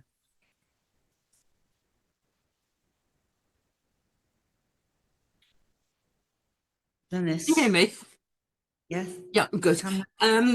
Sorry, ran out of time on the previous thing with the open forum. Just very, very quickly, I'm very reluctant to criticise because I can see how much effort went into that document, but I would like to have seen expanded on the sports and arts situation because this is being weaponised. Anything to do with music, arts, sports, and I would like that section just expanded because I think that is the big problem. Thank you very much. Thank you. Next speaker, and then I'm going to ask the honorary officers to comment on it. We'll carry on. Yes. Thank you. Josh Aronson, Zionist Federation UK. As we know, a certain minister in the Israeli government has invited Tommy Robinson to Israel and criticised the Board of Deputies by calling us thugs and calling us against the Jewish people of Britain. Is the board planning any action towards said minister? I plan to be on the Knesset committee on this in my hat as Kipolim in Israel on Tuesday, led by Gilad Kariv. Also, I ask that we fight the Islamophobia inside the community. What is being done to fight the Islamophobia inside the Jewish community? Right. Thank you. Phil, would you like to respond? So try and group some of these together. So Julian and Glynis asked questions about that report. Yes, I think we'll consider what we should do with BDS. And Glynis will have seen that there's a section on the Commission on anti-Semitism, which includes things on sports and the arts. We'll have a look at what more needs to go into that. I'm going to come back to Jerry and Josh because they had overlapping questions. Jane, on the Palestine flag being flown on the 29th of November, I think I'm on a bound to say that the 29th of November is also the day of remembrance for Jews of Arab lands and Iran who were expelled from their the places they lived, about 1 million Jews. And it's really important that Sheffield Council understands the significance of that day, a day in which 2 states were offered, one was accepted, the other one was rejected, and a war launched from multiple angles on the state of Israel and the expulsion of Jews in those countries. It's really important to say that. I think we've, in the last month or so, seen a really interesting initiative from Newham, and I know we have one of the Newham councillors here with us, where they've come to the view that they will, if they're going to fly one of the flags, they'll fly both of the flags, or a peace flag. The only flag that should be generally flown above the local authorities is the union flag or the flags of these nations and islands. And I think that's a really good model to commend, and I'm happy to forward that, or Josh might be able to share it with you, what Newham have decided, which is, I think, a very interesting and important point. The official policy of the country is a 2-state solution. Let's move towards that. But I think we need to recognise the sensitivity of that date and what it really means that they're thinking of flying it on that date. So I hope that's helpful to you. Paul Hart asked about From the River to the Sea. Well, Sadiq Khan made his comment and the Prime Minister said publicly he disagreed with him. He'd got it wrong, that From the River to the Sea in many contexts was calling for the expulsion of all Jews from the land from the river to the sea, and that's unacceptable. And that's one of the things we are going to be asking police to consider going forward. And I think, thank you for that point. Hayden, and I know Joan will come in on this, we now have a director for the festival who's come in, Liat, who I think will be meeting some of our deputies later this week. We've got a lot to do, we know that. This year will be a pilot year. We're going to do everything we can do, but actually the success of Jewish Culture Month is going to be a series of years. I'm hoping we're still going to have over 30 events. We've got some very exciting plans in discussion. We've got a brilliant new professional to lead that work, working with colleagues, and I hope we're going to go all great guns. But thank you for the question. We're conscious that time is short. To Josh and Jerry, Jerry, I'm going to ask Paul Harris to come on your second point in a minute because I know he's acting. I think he's online there. But generally, let's be clear. Tommy Robinson is a multiply convicted felon, and it is a very, very big problem for Israel's reputation that they're grabbing hold of him. We as an organisation have a constitutional duty to work towards the security, welfare and standing of the State of Israel. And it's a massive own goal when Israeli government ministers decide that the way to promote their standing is to invite multiply convicted felons to represent them. And we have a duty to advise on that. We try and do it privately, but sometimes it's important to do it publicly. Now, as for Amichai Chikli, and it gives me no joy to say this, he's the Minister for the Diaspora and Combating Anti-Semitism. After the horrible attack here in Manchester, what I would have expected is for him to pick up the phone to me, to the Chief Rabbi, to other Jewish leaders around the country, to express condolences and support. He didn't do any of those things. He invited Tommy Robinson to Israel. He's a disgrace and an embarrassment to his office, and we need to see a much different and changed approach from him and from that ministry. It's unacceptable, really. So I hope that answers your question. We understand are in conversation with Rabbi Kariv about participation in that Knesset committee hearing as well. So, just to answer that specific question. Paul Harris, I think, is online, may answer Jerry's second question. Much better qualified than me. Hello, hi. I'm not going to deal with the specifics of that case because it's ongoing and it would be inappropriate for me to do so. But what I will say is that there's a whole piece of work around legal observers, people who attend the protests to monitor how the Jewish counter-protesters are being treated, monitor how the police are behaving, and also to record crime, particularly hate speech, which is coming from the pro-Palestinian protesters, a minority of them I accept. And so there's a whole piece of work around legal observers and how the police deal with them, which I'm involved in both in relation to this individual case and other cases. So I think it's really important to take that into account when considering the police response, but I'm not going to say any more in relation to the individual case because it would be inappropriate to do so. The other agents want to come in on it. Right, Rick Cooper online. The other agents want to come in on this. Oh, I'm sorry. Right, sorry, we'll call that. Who wants to come in? Andrew. Jeremy. Jeremy. Well, come in a second. Yeah. Jeremy. Yes, thank you. Yeah. Just to say, really, what Phil, really to repeat what Phil said, we appreciate that time is short. We've now got an excellent, person, Liat, who is going to be, leading us on the Jewish Culture Month. We realise that we've now got to start getting a move on very, very fast, and this is going to be very much a pilot.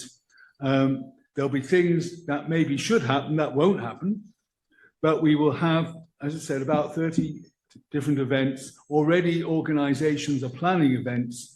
The cultural organisations have, really welcomed this idea with alacrity and have started to work on it. And of course, Hayden himself is working with Milim in Leeds and has already got an event planned for, I think it's May the 18th, if I'm not mistaken. If I remember correctly, because I was asked about with that regarding the Omer. That's why. And so things are starting to move. This is a pilot.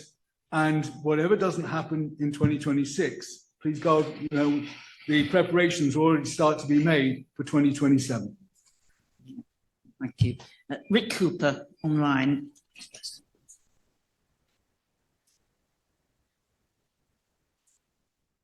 Rick Cooper, of the South Sea Hebrew congregation. I would like, single-handed if I must, try and wrench the train of interfaith back on its tracks. Of course, we must be open to approaches from anybody from any faith who wants to talk peaceably with us, but please, can we prioritise relations with those faiths who don't have a beef with us? The Taoist religions, Hindus, Sikhs, Buddhists, Confucians, Baha'is, and the peaceable branches of Islam, Ahmadiyya, Ismaili, etc. Let's have them address the board. Thank you. Thank you. Mary Rayner Lee, online.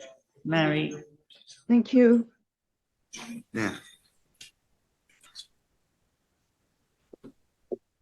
Okay, Mary. Thank you. Can you hear me? Yes, yes, you can. Fine, thank you. What I wanted to say was I think that there is a lack of what we want to do in London. London, I know we don't have the same problems as you've had in Manchester, but my goodness, we do have to put up with these marches and people in the streets. People from our synagogue, especially the ladies, find it intolerable to walk along without being frightened of what's going to happen to them. Even I cover up my Mike and David because I don't want to be attacked. And the truth is that we are in bad shape in London. And I think that what we need to do is to get the police to understand that river to the sea means death to Jews, that the global intifada means death to all Jews wherever we live. And when they finish with the Jews, they'll come after the rest of you as well.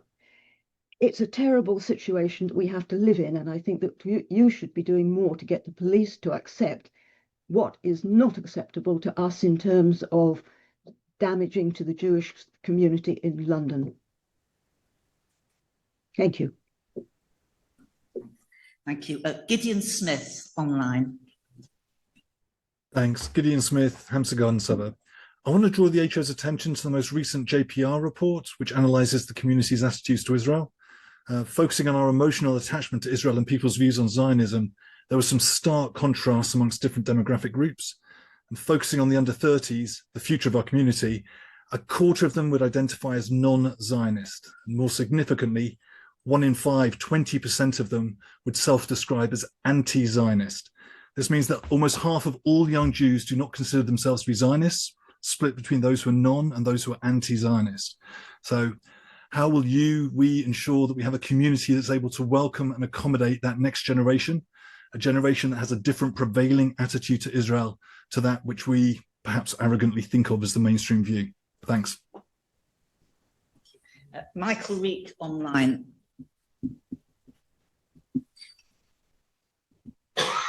Right. I have unmuted. Okay, there's 2 items. First is the role of the police. We need to establish, is this to uphold the law or to keep public order? Sorry, we can't hear you properly. 1 minute. Okay, sorry. Okay, is that okay now? Can you hear me now? You're muffled. Yeah, can someone tell me? Can you hear me now? Microphone's on, but it's very muffled, Michael. Okay. What I was saying is the role of the police, it seems to be back to front. The role is to uphold the law, and they seem to be thinking it is purely to keep public order. And this refers again to the Aston Villa match. They don't want them to go ahead, they're saying, because of the potential for public order. Their role is to keep public order. The other thing I would like to say is the march situation, which many of us are saying is a problem. Why can't it be a situation that if there is a march on a particular issue and people want to march again, they are not allowed to. The police have to ask the people who want to make the march. It has to be specific for a cause. And if they've done that cause previously, that they can't do this again. That's, I think, would solve an awful lot of the problems we're finding, especially as they're in London that we've been talking about. Right. Denise Lester online. Thank you. Hold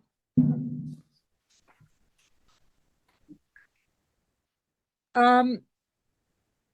I just want to, first of all, commend all, Andrew and everyone for the work in this document. I'd like to approach the issue of the marches in a slightly different context in terms of dealing with the police. I mean, my own view is that they ought to be stopped, and they're a breeding ground. And I think Matthew Said's article is very helpful. But I think from a trauma, I think the police and the government need to realise that we are suffering trauma as a community, and continued trauma. And that extends to our work in the workplace, whatever we do. And there needs to be more trauma-informed training of professionals. The situation in the NHS is appalling. I mean, people don't want to declare they're Jewish if they go for treatment. But we need the government to absolutely stand firm, please, for us. Thank you. Thank you. I'm going to stop taking questions at this point. Andrew, do you anything you'd like to say on this? Yeah. I think the conversation today has been incredibly helpful. I think we've heard from you a number of emphasis that I want to take, and I've heard from Denise just now and Johnny Weinberg and others about the trauma, and I think that's something we want to add into our dialogue with ministers in this coming week. I also am aware, and I think we've got to change the rhetoric in some ways that we have coming back to us on a number of issues. So when we talk with government, we talk to police, we talk to the CPS, we end up in sometimes like being led around the houses. It's not me, it's them, and you go in a little circle. And that's one of the things that gets us into to real problems. At the moment, government is saying they are going to take action on these areas. The police are saying, well, we've sort of already done it. But what I'm hearing from the Home Office at the moment is they are going to make changes on the crime and policing bill. That is real, and that will be a major help in terms both of cumulative disruption and in terms of chance. And that is how they write the law and how we make that happen. They make that happen. Questions we don't have to answer at this stage. Those are the problems they're going to have, because we have a legal system that is based on the right to do things, the right to protest, the right to live our lives, and people will see that in all different areas. And the way in which those laws will have to be worked out without judicial review. People have seen today that the latest is that there have been Palestine Action, which was banned. You've got the right to challenge that in court, and that has been allowed, and all those areas going on. So what we don't want to get into a situation either is that this goes on for years and years in the courts, and we get ourselves in some form of we don't achieve what we need as a community. So we need the government to take on those areas, make a difference.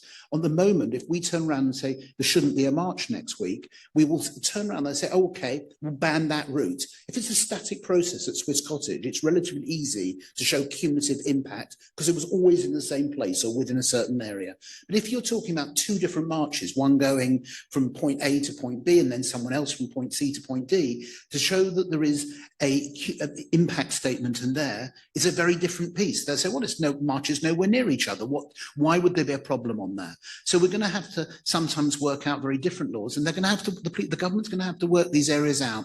When it comes to the regulation in the health service or the regulations that we need in universities and in schools, government is turning around and dealing with often autonomous organisations, and getting through those is giving them challenges, but they're taking it on. And I believe that we have to continue remind ministers and circle back. We have to circle back with the BBC. They promised to do all sorts of things in training. They promised to take things on, and we need to then go back over it. So you said that, now what have you done?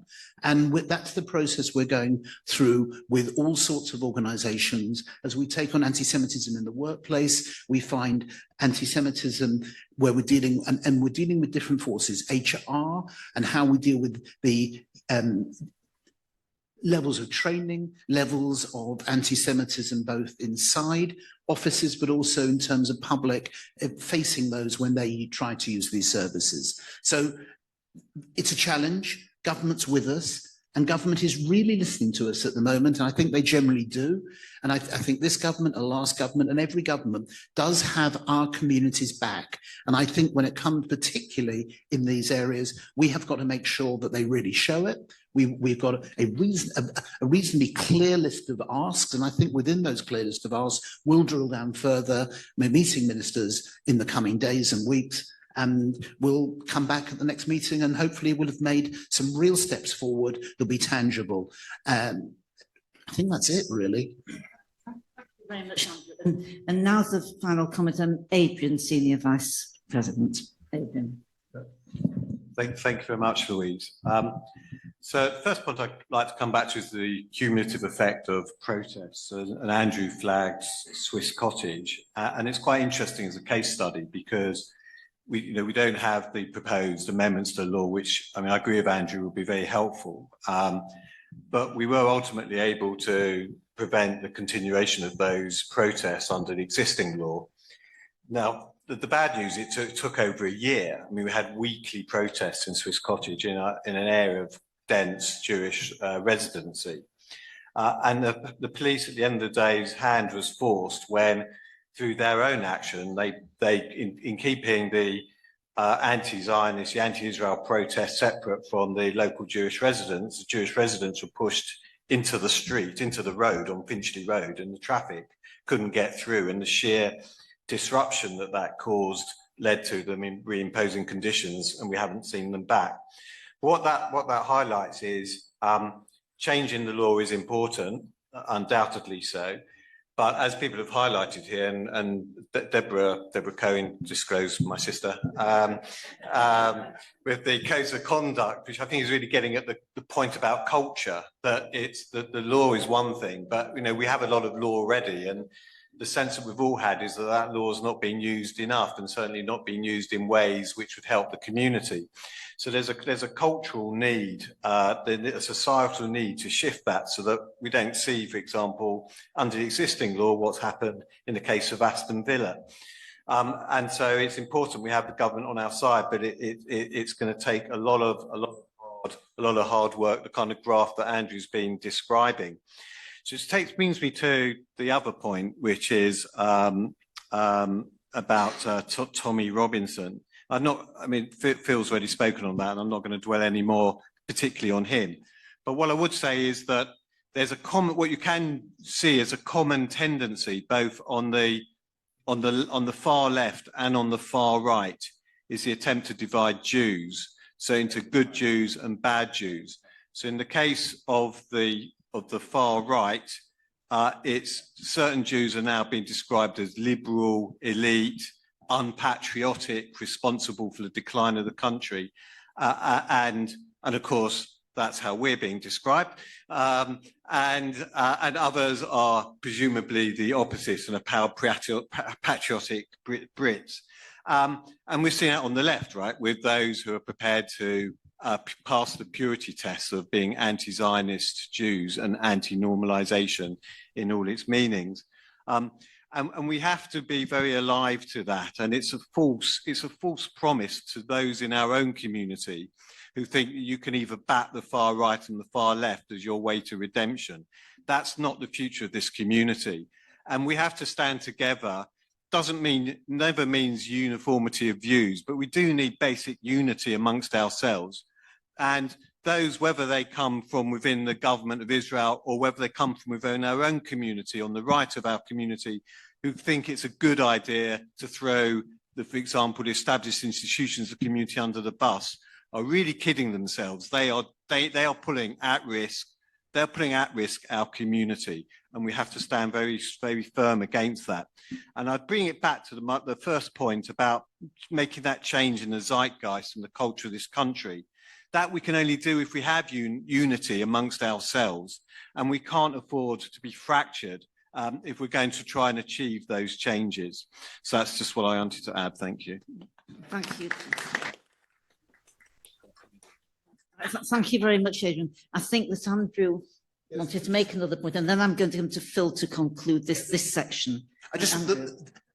as well as working with the Muslim community, we're doing huge amounts with other communities, particularly the Sikh community, particularly the Christian community. And yes, of course, we should, this week, I think we're all doing Diwali things as well. Adrian and Maria have been out of things, Phil and myself tomorrow, and Neasden. So we're all working across lots of other communities. In terms of this football match, I want to turn around and really say how much we've all been doing on it. And Lord Mann has raised this. I think it's, you know, when it was first drawn, he was bringing this up and has been bringing it up with the Home Secretary and the Prime Minister and with the FA and with Aston Villa and working with Maccabi Tel Aviv. We're working very, very closely with John on this, and we're worried about where the West Midlands Police are, but it's absolutely clear. I've got a note from the Home Office just now saying that they are doing everything, as the Prime Minister said, to get this turned over and to ensure, and I suspect during the week you will see somehow or other a new situation will appear, and that's important from our side. We have to understand that what's gone on here is the Safety Action Group, and the Safety Action Group and the people on that Safety Action Group and their decision, and the police then standing behind it, making bogus claims about the Maccabi Tel Aviv fans in Amsterdam, not reading reports that have been sent, and the portrayal of Maccabi Tel Aviv fans as thugs and racist does not appear anywhere within UEFA. They have never been banned in the level that's been suggested. This isn't, I don't want to mention other football teams that have been banned, but I mean, these are better behaved fans than even Brentford or Fulham fans. I mean, so let's be clear, this is an outrage, it's clear anti-Semitism from the extreme parts of the Birmingham community, and we need to reach with a brilliant team in people like Ruth Jacobs in Manchester and Bernard, who's here with us as well, and let's turn around and give them support as well, and let's turn around and really make sure everyone understands what this is going on. It's anti-Semitism, and we're not going to accept it. Prime Minister's got it, every other single party leader's got it as well, and this is something they've got our back there. Government's with us, opposition is with us. It's going to be turned over. And Craig Guilford and the West Midlands Police, you need to wake up. You've got this one very wrong. Thank you, Andrew. And it's reassuring to hear how much work is ongoing on this. Phil, do you want to only I think we didn't cover Gideon's question. We covered the rest, I think. Just to say, we really value the JPR's research. It's very helpful to us in understanding the community. We have a brilliant under 35 assembly, so we'll engage with them about how we engage with the different parts of our community. Obviously, those figures are interesting because they come in the context of war. I'd be interested to see if those figures shift over time when people aren't under so much pressure. But either way, we need to have an arm outreach to our community, and particularly the younger members of our community. And we're working with the under 35 assembly to do just that. Thank you, Phil. We now turn to the new speakers programme, and this is where newly appointed deputies have the opportunity to speak to us for 3 minutes on themselves, whatever they want to say. The first one is Malcolm Taylor.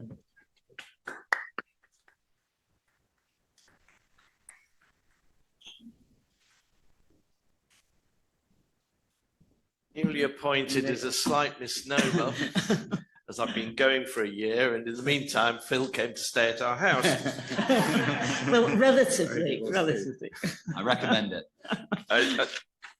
The reason I joined the Rep Council through the Leeds Jewish Rep Council through to here is that I thought I might still, even at my advanced age, have something to contribute, particularly in the legal field.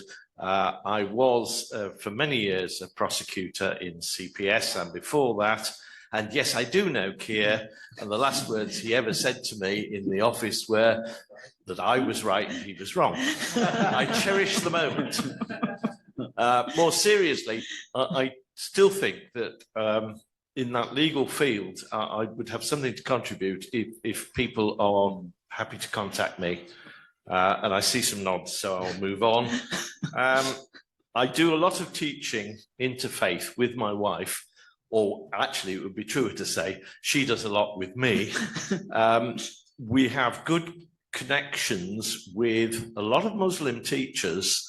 We're not having a problem, touch wood, at the moment. We get schools and teachers of all faiths, and the interesting thing has been that, like many synagogues, we had the photographs of the hostages. The younger children would ask questions, which we answered in a very neutral way, and you could see the teachers heaving a sigh of relief.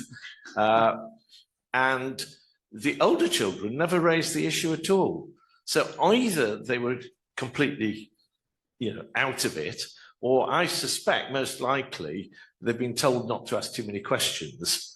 But it does work. Through that work, we're building good relations with Muslim communities. We've been to the last 2 iftars, and it's slow work. It doesn't all happen at once, but it is valuable work. And for all those who contribute, I think we should all say thank you, not just in our own community, but for those we work with. Thank you. Zev Portner.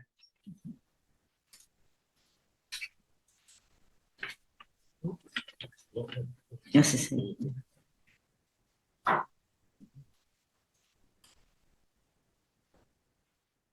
Friends, it's a real honour to be joining the Board of Deputies. According to Co-Pilot, the oldest Jewish advocacy body in the world.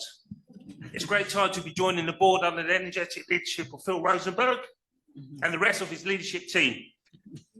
And a big thank you to Maria van der Zel, who encouraged me to become a deputy. Well, here I am. A bit about myself. I'm currently a law lecturer at Buckinghamshire University.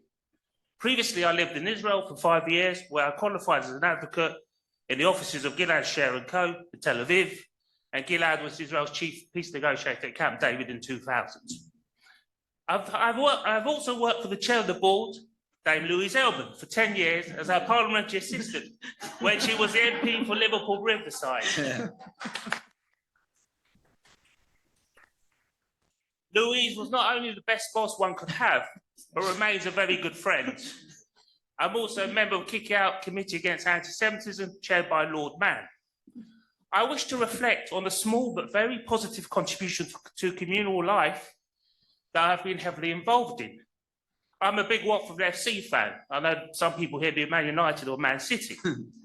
And I came up with the idea of having a Hanukkah party at Watford Football Club. It is almost certain that Watford was the first ever professional football club to host a Hanukkah party for its Jewish supporters. And this year, the club will be hosting its 5th ever Hanukkah party, which will be another joyous occasion. To quote Phil, this is a clear example of more joy, less oi. The first ever Jewish supporters group was established at Watford as well. And I was one of the founding members together with Alan Silver and Tom Wise. And they're now Jewish supporters groups at Arsenal, Chelsea, Fulham, Leeds United, Leyton Orient, and in Manchester, Man City and Man United. And groups are soon to be established at Liverpool and QPR. Many of those clubs will be hosting Hanukkah parties in December. Jewish supporters groups play a crucial role in acting as a link between the clubs and their Jewish fan base, and are a voice for Jewish supporters. This was most evident on Friday when 6 Jewish supporters groups issued a joint statement calling for the reversal of the ban on Maccabi Tel Aviv fans who wish to attend the Aston Villa v Maccabi Tel Aviv match. And I just want to remind people, something that's not being picked up in the press. Let's not forget that Maccabi Tel Aviv is a team made up of Israeli Arabs, Israeli Jews. If you include foreign players, it's a team made up of Christian Jews and Arabs. It's a multi-ethnic and all ethnicities. And in terms of faith, it's more diverse than Aston Villa because they're Jewish players. I would urge those deputies who are football fans to get involved with the Jewish supporters group or to help establish one if your club does not have one yet. Finally, I look forward to playing an active role in the life of the board. Thank you very much. On the dot.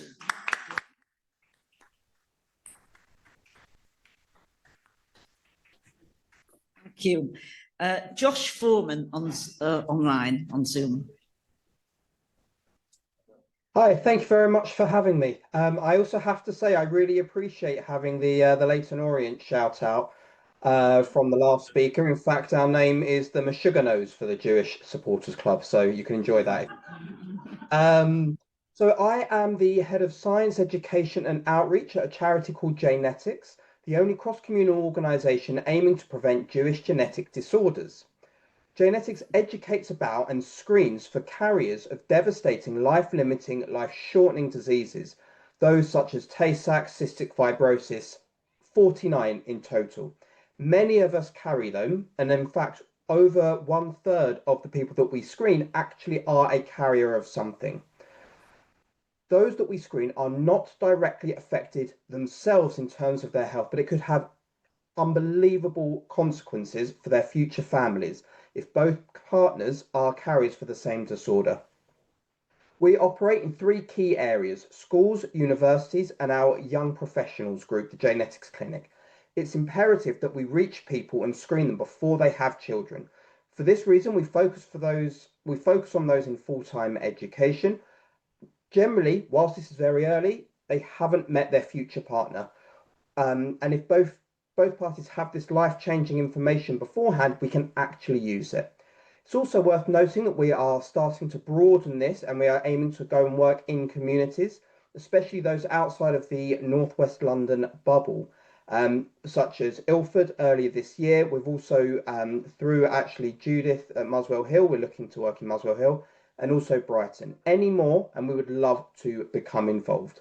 It's also worth noting that we also provide our services for those in same-sex relationships, because there is important information for family planning with that as well. We also include conditions in the Sephardi and Mizrahi communities, alongside those of the majority of British Jewry of Ashkenazi descent, because we truly aim to be inclusive for everybody of Jewish ancestry. The other work that we do alongside high cancer care is that we work with the NHS to promote the Jewish BRCA testing program. Now, sadly, this is ending at the end of the month, so it's only about 2 weeks. And this one will test to see if you are a carrier of a BRCA gene fault. Those of Jewish ancestry are more likely to carry this, and it can lead to extensive risk of developing cancer. Please do sign up at jewishbrca.org if you haven't, and please do share both of these pieces with your communities. So my plea to you is to please help us spread awareness.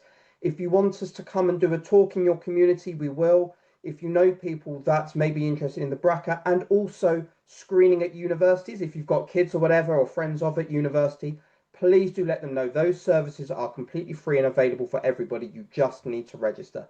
Otherwise, thank you very much for having me. It's wonderful to now be part of the board.